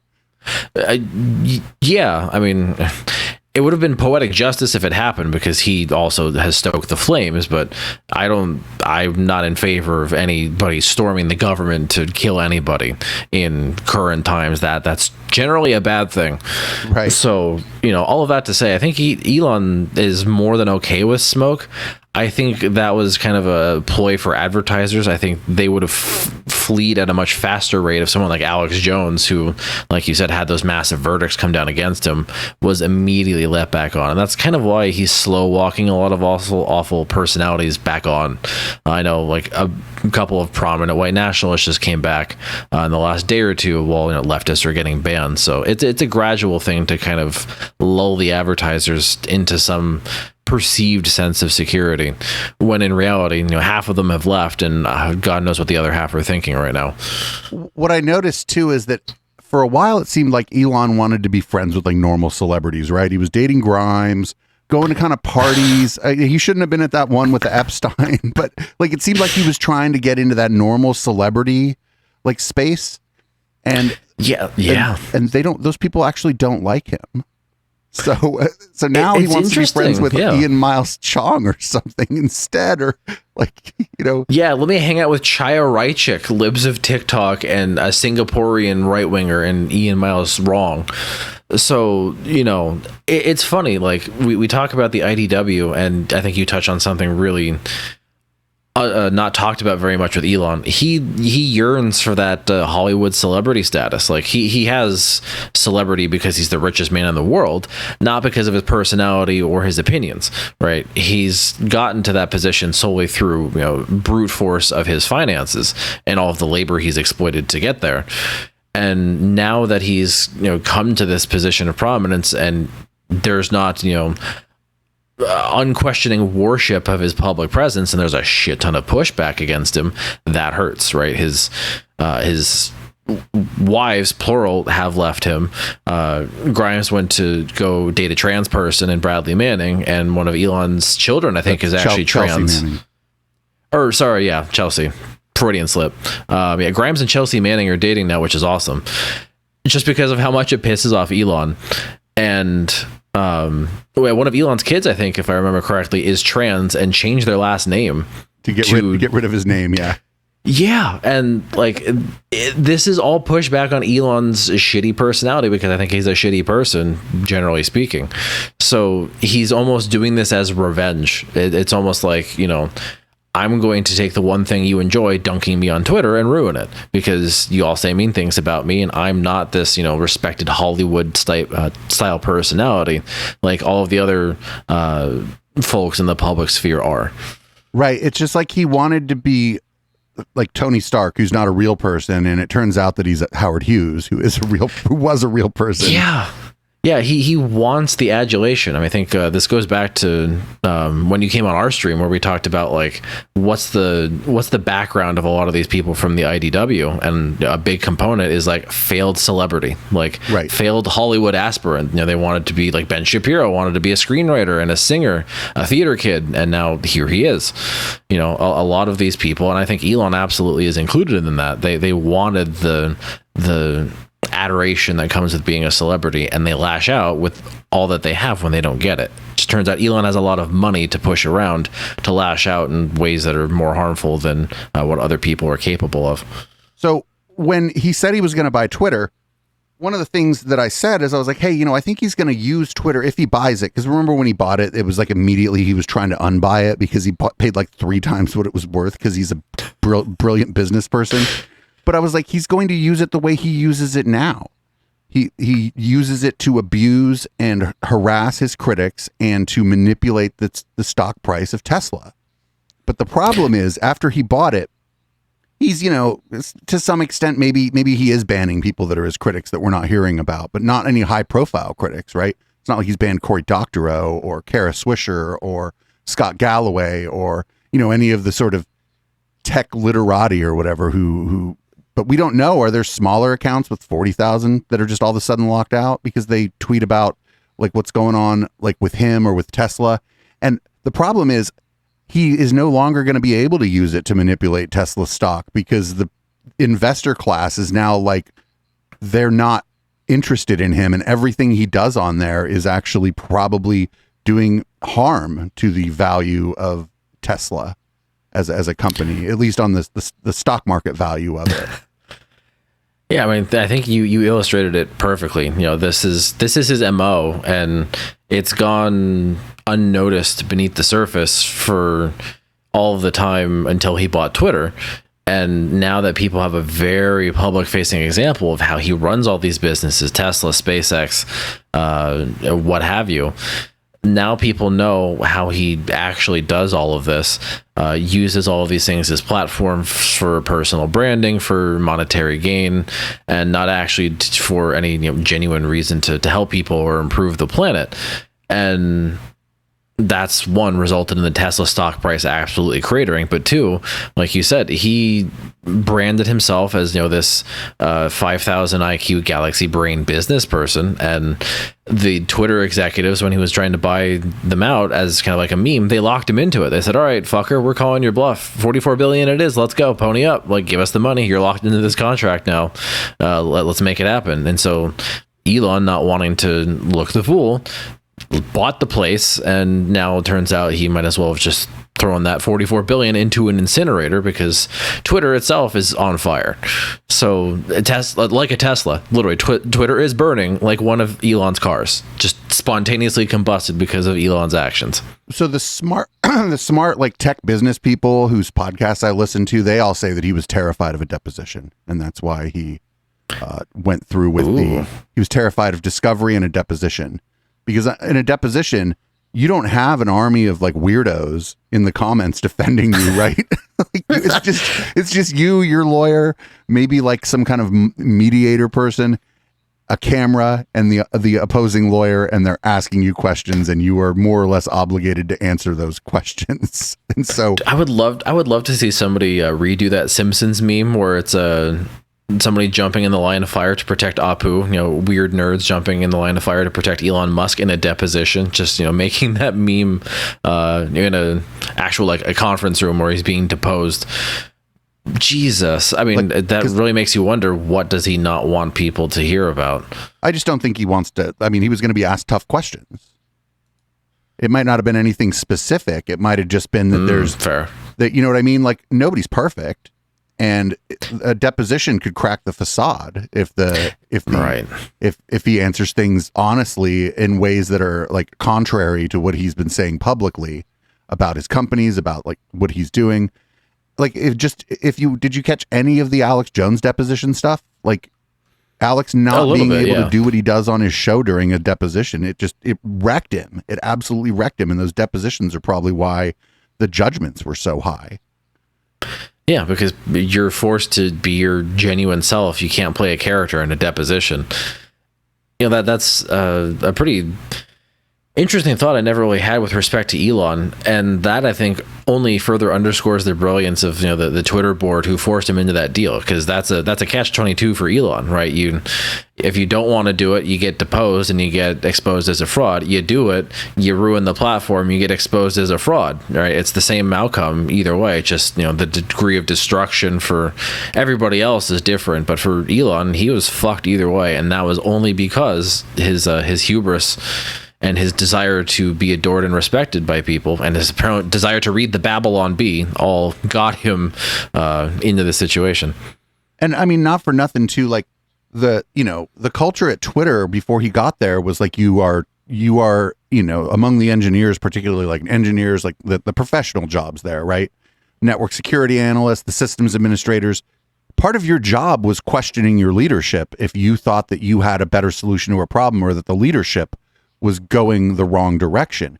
So you've worked there 4 or 5 years, and you had good rapport with the leadership, even though you've been questioning them. Sometimes they even come to you and go, you know what, you were right. And I'm glad we went the other way. You and your colleagues kind of pushed us this other direction, and it was, technically useful to us to go this other way. And now some fucking maniac comes in here and goes, don't question anyone. And so you're just flipping the culture of this place on its head. You're telling these people that that now your input isn't important. Just all of a sudden one day your job, that part of your job, like basically what your disposition towards leadership is supposed to be like, changes one day. It's not a wonder to me that people like in middle management will like, well fuck this. Like, what do you mean the people that work for me can't tell me I'm wrong, and then I can't tell my boss above me that the people that work for me think we have it wrong and we should think about that? What do you mean? And so that's like a lot of people quit. The people I do feel bad for actually are a lot of the people there on visas, because they don't have a choice. And with all the other people quitting Twitter, a lot of people with the same skill set as them are in the job market, but the new employer doesn't have to deal with the hassle of the visa. Right.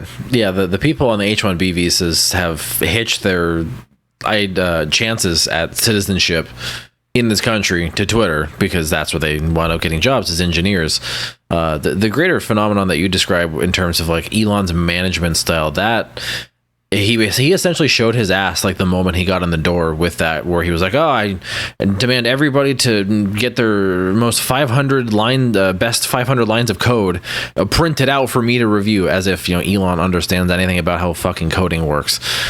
That was, I think, a sign that he was just trying to clean house and streamline, or get rid of the people who did all of the the censorship, get rid of the people who banned the Babylon Bee, and his favorite right-wing personalities to make free speech and comedy legal again on Twitter. So that had a pretty big effect, I think, in terms of whether or not people stayed on for Elon's Twitter, because they're not going to want to be subjected to his bullshit. And there was a bunch of reading from where I don't remember. I think this is probably ironically a Twitter thread, but he has acted like this at Tesla and other places, where essentially his employees are managing him, kind of like how all of Trump's staffers were like, trying to explain things in a Trumpian fashion so that he'd understand things that were complicated, just making it seem like they accepted Trump's ideas and then actually not doing them. The same management style of handling a big personality, a giant narcissist like Trump, all of the people working under Elon have had to do with him at Tesla, SpaceX, Boring Company, rinse and repeat. They've been doing that to him for years. So that's why there's a lot of friction on Twitter, because now the remaining Twitter employees are like, oh, Jesus, how do we fucking put up with his next request for me printing out 250 lines of code to do nothing with? What is he doing? He's just acting like he's busy, making it look like he's improving Twitter, when all he's wanting to do is just shitpost and read the Babylon Bee. And I mean, not for nothing either. If you're a software engineer, a lot of your job there isn't actually going to be writing new code. You're going to be going back over old code, fixing things, streamlining some things. Your job isn't to just write lines of code once you have this behemoth piece of software that you're working on. Now your job is to make it better. And so you're not, what do you mean lines of code? I fixed this line of code. I deleted this line of code because I don't know what it was doing there. I replaced this line of code with this line of code because I thought it was better for this. How do you that's what you're, to think that that's not what they're doing in there, like the workaday software engineers in there, to think that's not what they're doing is absurd, because there's just so much software there already. I'm not a software engineer, but you don't have to know anything about that to know that that's what they're doing. They're mostly fixing little problems that maybe they even created themselves.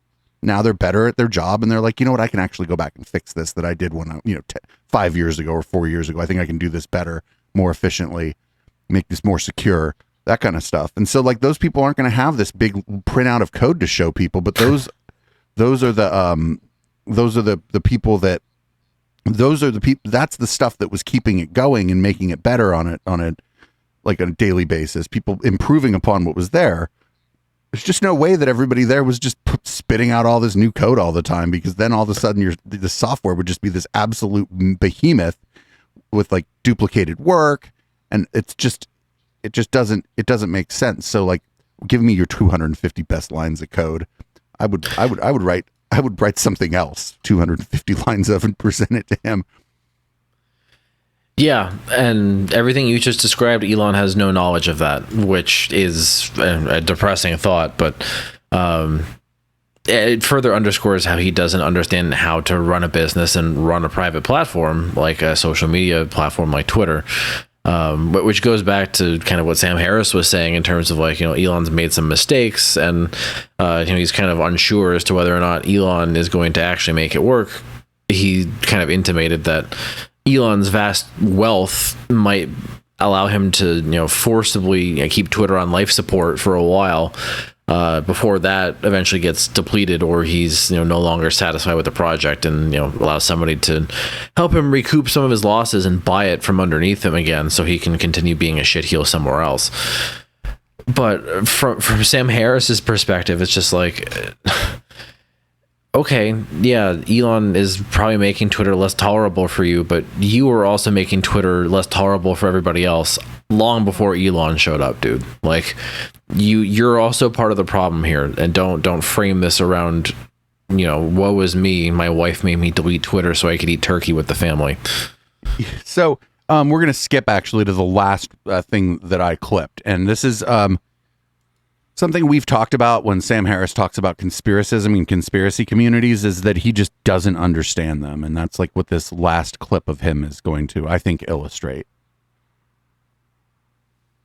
I totally agree that having a pharmaceutical industry driven by bad incentives and windfall profits is dangerous and reduces public trust in medicine.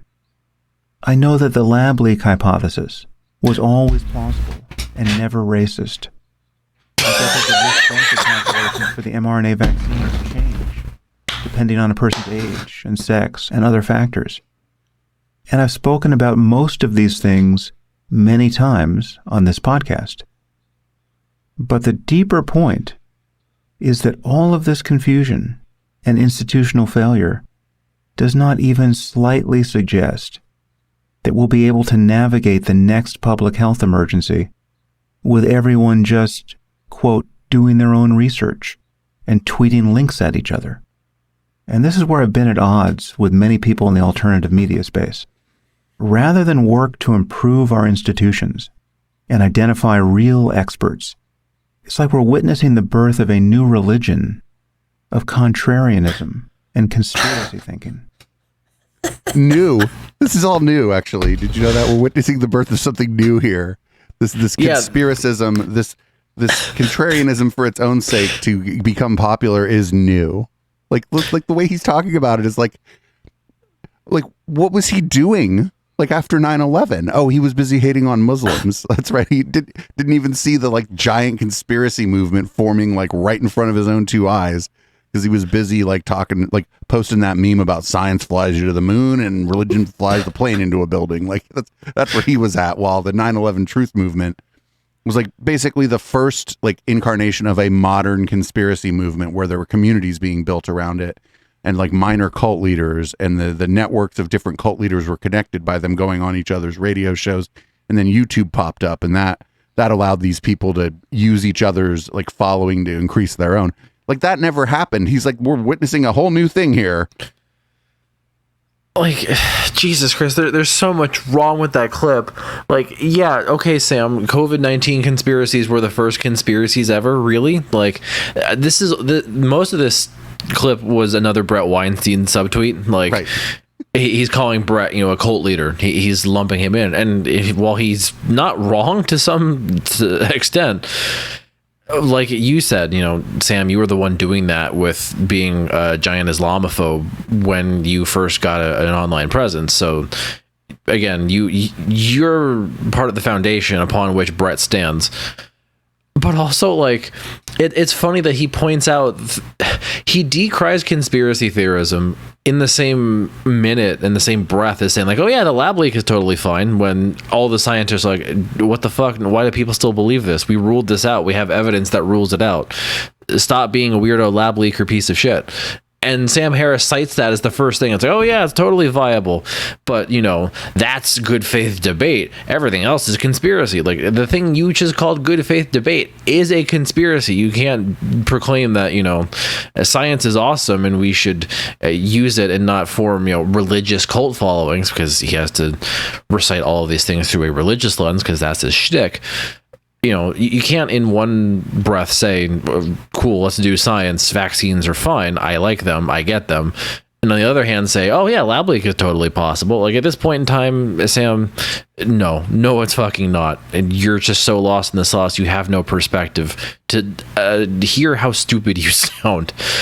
Just an unreal amount of... Yeah, see, now I'm losing sympathy for Sam here. Like I was a lot more sympathetic about him in the earlier clips, but now this all is just his narcissistic opinings. I'm not sure he's leaving Twitter forever. He'll come back. Now I'm convinced he's going to come back. This is like the third or fourth time that I've brought up Sam for a person who came up in the so-called skeptic movement, just seems to not really understand the modern way conspiracism works at all. No, he doesn't. He absolutely doesn't. And I think part of that, again, is because he is part of that and he doesn't have the degree of self-awareness to understand that he's part of that. But, he's, I think, operating on like the boomer definition of conspiracism, where it's, you put on a tinfoil hat and you talk about how, aliens did 9/11 or the Jews did everything. The low-hanging fruit conspiracy theories that most normal people not online can point out. But he doesn't actually have the ability to like call a spade and assess how people like his friend Brett are engaging in, very technically flavored conspiracism, or, how a lot of the stochastic terrorism going on online is all rooted in conspiracy about, they're coming to trans your children in libraries wearing drag. Like, there's so many manifestations of that he does not have the faculties to recognize, and that's why he's calling it new, not because he's actually perceiving it for the first time. It's because he's mad at Brett. Right. And so that was, I think people can go listen to his whole thing. It's only 22 minutes. It's not long. I'd be I don't know. I'd be upset, I guess, if you all left to go watch it right now, because then I'd just be talking to Marcus. But but go listen to it. It's not long, and it's a lot of like poor me, and there's other times in it where it's clearly about his failed interpersonal relationship with, I think, Brett, and maybe not Dave Rubin so much, but also maybe Eric. But more and more as time goes on, Lance from the Surfs just hits things like right on the head. I saw that you put this on the show notes for this. So for people watching the podcast, Lance from the Surfs says about Sam leaving Twitter, the right thinks that they bullied a lib off Twitter. The right thinks that they bullied Sam, a lib, off Twitter. Sam's not really a liberal. That's my thing. Anyway, Sam Harris resurrected Charles Murray's rightfully tarnished racist-ass career and put race and IQ back into the spotlight and propagated Jordan Peterson's C16 lies about trans people, and then the IDW devoured one of their own. And that's pretty much what happened here, actually. That's the most accurate like portrayal of what happened. Oh, 100%. And I think if you're interested in that like sentiment in terms of what the people in Sam Harris's fan base think, all you have to do is type his name into Twitter, and you can kind of look at the tweets around like a week ago when Sam Harris actually wound up deleting his account. And, I found doing that before hopping on tonight, there was a bunch of like Substackers who were like, oh, he used to be a hero of mine, and now he's a terrible piece of shit, and I'm glad that lib is gone. Like, Lance, like you said, hit it really right on the head. They now just call anybody who isn't a giant fascist a lib and cast them out. And that's what they're claiming credit for. It almost kind of feels like, a terrorist group claiming credit for something they very clearly didn't do. Right. Like this is Sam Harris's own internal mental issues leading to this. And now all of the rights just like, oh yeah, victory. We got another lib. We owned him, which is everybody's just showing their ass. Maybe Twitter should die so people stop doing that. So now we have the Weinsteins. Here's Eric, and I'll read this again for the people listening to the podcast. He's like, checked in with Sam. He did it himself. I got to admit, my model of many things needs a tune-up. I logged quite a few hours in conversation with Sam Harris from 2016 to 2019. They were not helping me predict Sam in the last couple years. I wouldn't have guessed this, for example. That's a weirdly cynical Twitter post from Eric. Yeah, I know. Like, why are your social interactions about predicting people?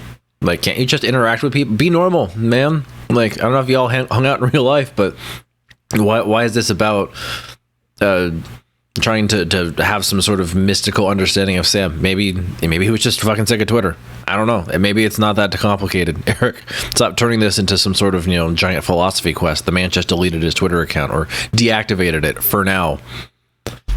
And not for nothing, this is just another example for a lot of these people. This is all about like their personal relationships with one another more than it was ever about anything else. It was never about like intellectual rigor. These people like were all just like sort of using each other and their personal relationship with each other to build their platforms to get more popular, and that's fine. I don't have you on my show, Marcus, thinking that some of your fans might not come over here and follow my channel, right? Like we're all doing that, but like, right. But if you say something stupid, I'm going to be like, oh, Marcus said something stupid. Maybe I'll talk to him about it. Maybe I won't, because that's, that'll be the first time I ever heard of him saying something stupid. So we'll just let it go. Like it's not like this like weird personal thing. And these people, it's all like just so deeply personal. Like it's so crazy because these conversations are all being had out in public, and they talk about the conversations as if they're like deep, like personal conversations you'd have over like a bottle of vodka after you had a long day with your friend, where you might say things you wouldn't say in public. Right. And yeah, there's so much like everybody taking everything personally. And you would think they would all kind of realize that a lot of this was, again, about building a very public facing brand. You know, it's a branding project. When they all did that fucking photo shoot in the forest, like, that was the most contrived, ridiculous spectacle to, you know, introduce themselves as these alleged intellectual titans because they wore a sweater and a nice collared t-shirt as an academic in the middle of a forest with some trees and a bush nearby. Like, that should have, I mean, again, none of these people have any self-awareness, but to people who can actually see them for what they are, the moment they hit the scene, you could tell, like, these people are fucking weird. Like, this is some weird anti-academic heterodoxy, as Brett would say. It's all part of the design to position themselves as, you know, a viable alternative to contemporary thinking in insert discipline or field here. But of course, none of them can ever apply any of that analysis towards each other, and now it's all personal. When in reality, kind of like we were talking about before, they're just coworkers. They're here to use each other's followings to elevate their own, to generate content, and to, you know, clip and ship that content to manipulate algorithms and attract more people to their content. Like, this is all about branding. So it's actually really funny just to see their egos be so big that something as mundane as a deactivated Twitter account is causing this much of a fuss. You had mentioned, Brett, there were 2 short clips on Twitter. I put them together into one, and we're going to watch them now because Brett's going to try to, you know, pontificate on Sam leaving Twitter here. Well, yeah, we'll see how Sam's brain has evolved to not need Twitter anymore. I wanted to point out, there's something that you've heard me say it many times. I think I've said it quite a number of times on Dark Horse, that if you say something that is wrong, right? Mm-hmm. If you get something wrong, the process of admitting that you got it wrong is very painful for all of us. But some of us are good at it. Why are we good at it? Because the pain that you experience in publicly having to reverse yourself is such a tiny fraction of the burden that comes to you if you refuse to correct it, that it's a bargain. Mm-hmm. Expensive as it is, it's a bargain, right? Now, if you do it all the time, people will correctly infer that you're not doing thinking very well because you're constantly having to correct yourself. But if you do your work well so that you don't have to correct yourself that often, and then you do correct yourself when you need to, that actually increases people's trust in you because they know why you're trustworthy, which is that you'll fix it if you got it wrong, and you'll alert them, right? My position on the functionality of hydroxychloroquine, I believed... Which we never talked about on air because it just didn't even hit radar, really. This was actually my biggest embarrassment. Yeah. I do not have a good explanation for how I missed the fact that I was being misled by propaganda on this until embarrassingly late. So, first of all, he's lying. They did talk about hydroxychloroquine, right? Like, he's just straight up lying. But the problem is they've pumped out so much goddamn content that for me to go try to find it, yeah, it's an ordeal to actually go, you know, find the clip where they're like, actually, yeah, fish tank cleaner's fucking awesome for COVID. Well, of course, we know it's not, but, you know, these 2 stooges, especially Brett, were trying to, again, be as heterodox as humanly possible and say things that ran against consensus for the sake of actually attracting people to grift. Those 2 clips juxtaposed together are just insane because Brett defines your utility as an intellectual as to your accuracy, you know, your predictive ability, like you're some sort of soothsayer and you can, you know, get everything correct and know what your track record is. And to an extent, that's a component. Obviously, if somebody's full of nothing but shit takes, then you don't go to them for information, especially if it's important life-saving information about a pandemic. But then for him to say, like, yeah, you know, your worth as an intellectual, as an academic, is just how your forecasting ability. Like, dog, you're just a weather person at that point. You're not a scientist. Like, you actually have to do science and publish research to be a scientist. You don't just call things. You don't call... you're not there just broadcasting and doing commentary, which is all that Brett does. So he's so... anti-academic at this point that he knows that's all he can do is just try and call balls and strikes for everything that happens and use that metric as a utility, as the worth of an intellectual, while then simultaneously saying, here's one of the calls that I missed, but actually it was everybody misleading me into missing that call. It's all your fault. I didn't actually get anything wrong. Y'all made me wrong. While saying, actually, I've been always right, by the way, which means I'm good. Or just dumb, absolutely moronic. And not for nothing, he was like saying that, oh, admitting that you were wrong is hard. And I just don't think it is. It's really not. And if Brett actually paid attention during his 9 years of grad school, that's one of the things they beat into your brain is like, you must say that. You will look like an ass clown if you don't. People will shun you, which they have for Brett.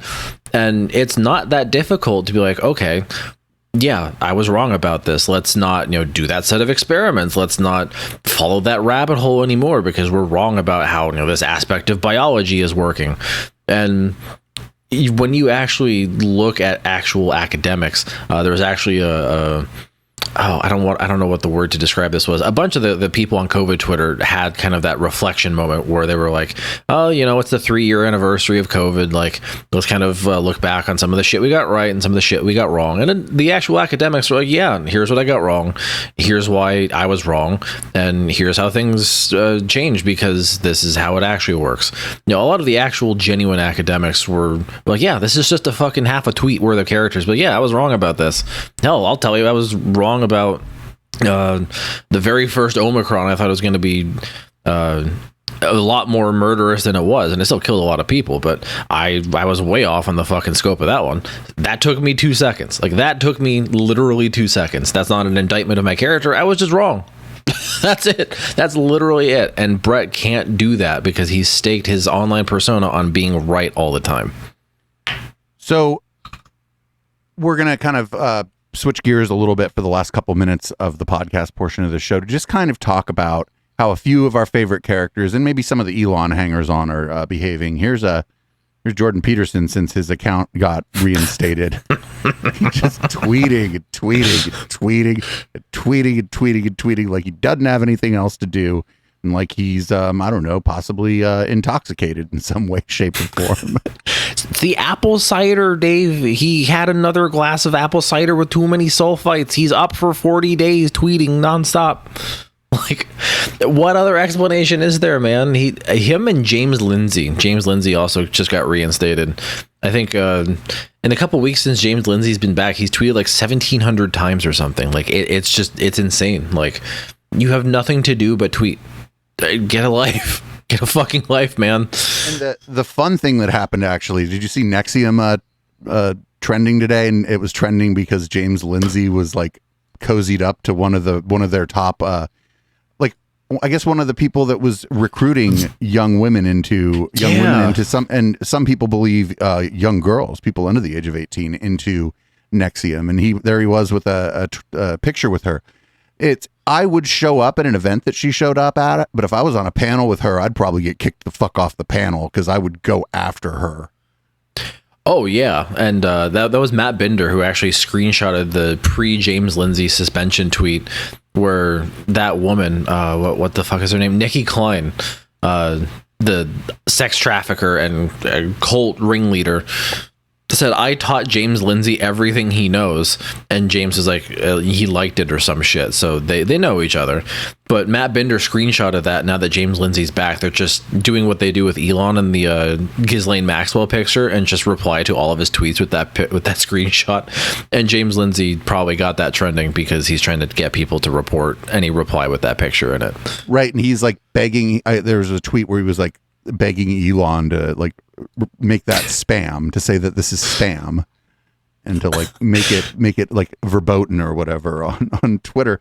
And it's like, dude, like your past as a public figure is never going away, and now that you're on this everybody I don't like as a groomer kick, and then we're like, well, why did you choose to take this picture with this person who was recruiting people into a sex cult? I feel like these are you can do both, but you look a little silly. Yeah, I mean, again, did it to himself. He didn't have to do that, but he did it. Even if he took a picture, he didn't have to. Neither of them had to post that. And she posted it on Twitter for everybody to see. So, why are you complaining? Actually, I kind of have an idea as to why. I think that goes back to Elon's perceived ideological alignments, which I think are becoming increasingly clear with time. They being IDW figures or orbiters of the IDW like James Lindsay, they all view Elon as someone who's on their side and as someone they can summon to immediately censor their critics and people who post things that they don't like. Right, and I think Elon's not going to come. I think Elon's never going to come to James Lindsay's defense, and I'm not even kidding. Is that Elon probably just doesn't think he's cool, right? Like, yeah, Elon can't reply with laughing while crying emoji ×3 to any of James Lindsay's tweets because they fucking suck. Right? Unless he reposted the sword video, in which case I would reply to the sword video with 3 laughing while crying emojis because that sword video was just over the top ridiculous. Sometimes late at night while I DJ, right, there's like, I have backup dancers. There's like with like filters on it. It's people dancing. And a lot of it's cool stuff like Richard Simmons. But of course I included that video. That's fucking awesome that you snuck that in there. James Lindsay playing with a katana in his backyard. Yeah, of course I put that in there as one of my backup dancers. So we were talking about Jordan Peterson, and here's a tweet that he should have just deleted. Like, why would you just not delete this and go, you know what, I totally said that wrong. Here's what I meant to say. This is he's quote tweeting Colin Wright. Doesn't really matter what Colin's saying. Fuck Colin Wright. He says, Jews are canaries in the social coal mine. When anti-Semitism becomes a moral necessity, even in its subtler forms, hell is about to make its appearance yet again. And it's like, what the fuck did you just say? Why didn't you delete this tweet? Yeah, I've been actually like talking with a handful of people I know about that tweet because there's like a couple of alternative interpretations of it. The way I interpreted it, it was more like, to me, it sounds like Jordan Peterson is perceiving that in order to achieve the things he wants to see, he has to be an anti-Semite and conform to anti-Semitism. And the act of doing that is going to be hellish. But there's also the alternative interpretation of him basically saying, like, the pushback from being an anti-Semite to do what I need to get done is the actual hell. So it's almost like a contrast of, is it the anti-Semitism itself that's bad, or the fact that you have to do it publicly and you're going to get shit for it is bad? Kind of going back to, again, Sam Harris, your public confirmation to these viewpoints to make your base happy. Is that the bad thing, or is your content the bad thing? And Jordan Peterson, I think, is, again, too lost in the sauce to tell the difference. So when I was talking about it, I am blocked on my account, my main one, by Jordan Peterson, if you could imagine that. But I was talking to people about it, and some of his weird fans were like, oh, this is what he meant. This is what he meant. This is what he meant. And I'm like, aren't all you fucking weirdos? Haven't you for the last 5 years been telling people like me to engage with his literal exact words and what he said, not some interpretation that's being fed to me of what he's saying or what he's thinking? And now I'm doing that, and you're feeding me some incredibly charitable interpretation of what he's saying. And I was like, you might even be right.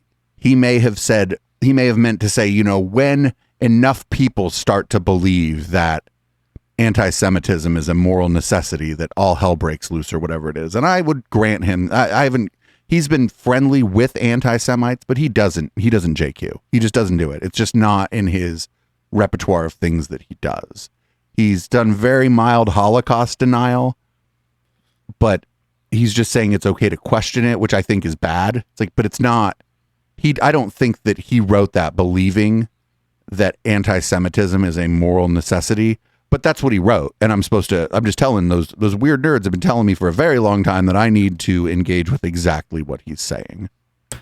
Yeah, and that's the shit that we got with Trump on Twitter for years when he was the president. Just take him literally, or don't take him seriously. Take him literally. Don't read too much into it. It's just a big orange dude who tweeted after he took a shit while eating a fillet of fish. Like, it's just take him literally. He's a meme. He's a joke.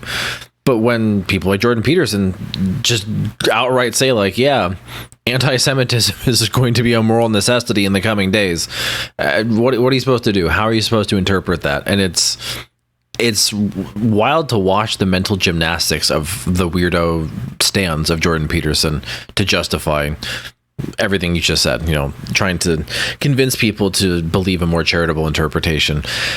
The fact that we're even having this conversation itself is just fucking insane, because we fought in a large capacity an entire world war over this notion of anti-Semitism. I thought this was solved. And also, like, not for nothing, I'm just glad that you didn't say the fact that we're having this conversation is a wonderful thing, and isn't it great that we're able to have these kinds of conversations? Yeah, we're in the free market, Dave. The fact that we can talk about anti-Semitism without immediate censorship is a wonderful thing. Oh, now I feel dirty for even memeing about that. I need to shower after this. So, for the most part, except for the Sam Harris stuff, Eric has kind of stayed out of the discourse around Twitter being purchased, and just vague posted like this right here. Elon says the Twitter files on free speech suppression are soon to be published on Twitter. The public deserves to know what really happened. And Eric is just like, interesting.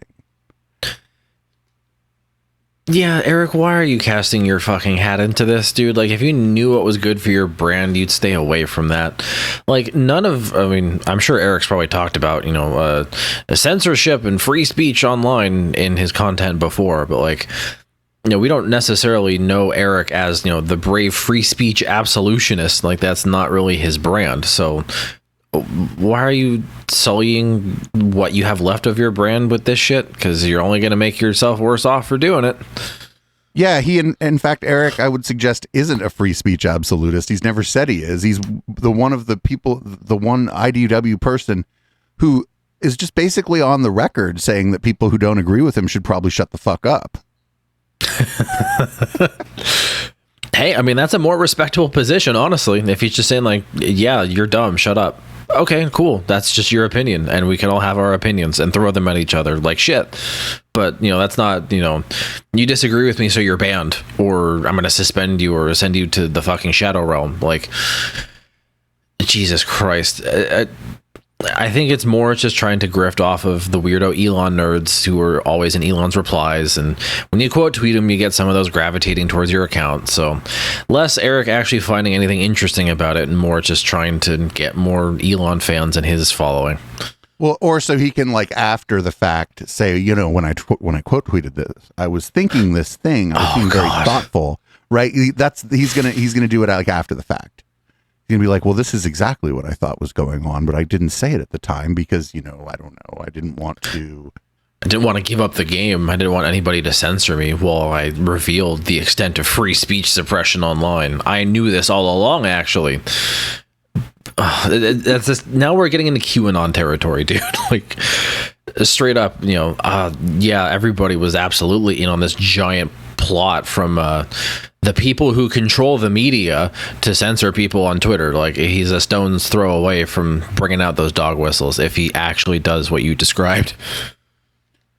Yeah, and I guess we're 2 hours into this. I try to keep this show to less than an hour and a half, but I thought things were going pretty well and we were having a good discussion. So podcast listeners, you did in fact get an extended version. Everybody make sure you check out Marcus's channel. That's at Homozygoat. I'll make sure there's a link in the show notes, not only on the pod, but on YouTube as well. Any kind of closing thoughts before I play a song about maybe my parents? And then we watch some other infuriating content until you decide to leave. Hey, I think with respect to these IDW folks, whether it's Sam Harris, the Weinsteins, Lobster Daddy, they're all terminally addicted to Twitter, and I've almost kind of taken this like burn it down approach to Twitter recently, just because I think so many people have such an unhealthy relationship across any political ideology you can think of with social media. It would almost be nice to like try and forcibly reset some people's brains so that they don't engage with other people online in the future the way they do, because they took a break.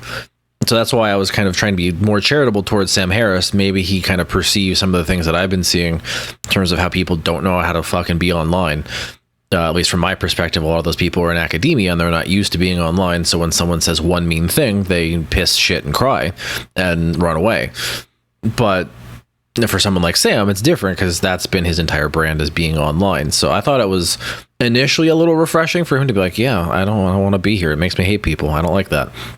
But then as it just went on, you get looped back into the cynicism of, oh, well, now this is just him crying about his own persona and being narcissistic on main, and we'll probably expect him back in a month. Nothing's going to change with him. So it was interesting ride throughout that 2 hours to be like, oh, okay, maybe Sam Harris is actually learning, and then slowly coming to the realization that, like, no, he probably is not learning a damn thing. So that's kind of my disposition. Maybe it's a good thing that it dies, and I'm hoping something, if it does die, it being Twitter, something is built in its place with the moderation that you described earlier. That would be the most ideal. I'm not sure Mastodon is it. Maybe if it does become it, I'd be fine with that. But I think in its current form, Twitter is definitely on an unsustainable trajectory, and sooner rather than later, it will completely fall apart or become uninhabitable by most normal people. Yeah, that's good. I don't really have much to add. This is the part where I usually make HK read my show out because it's funny because he doesn't think he's good at it, but I'll go ahead and do that. Thanks, podcast listeners, for listening to this extremely long podcast. Thank you so much for joining us yet again. Marcus, if you're listening to the podcast, this comes out Friday afternoon. Jump on Twitch, twitch.tv/Echoplex Media. We'll have Marcus back on for something a little more lighthearted and less heavy. We'll be doing Conspiracy Bingo. Go to our website, echoplexmedia.com, and check out all of our shows. And don't forget to click that support tab. And our swag shop is just phenomenal. And shout out to everybody at Fourth Wall. They've been pretty helpful for us. This is Boomers by Periscope. I am going to change the contents of my drink and change the color of light in this here room. And we are going to consume more infuriating content until our guest throws his earbuds and leaves. I'll see everybody next week on the podcast.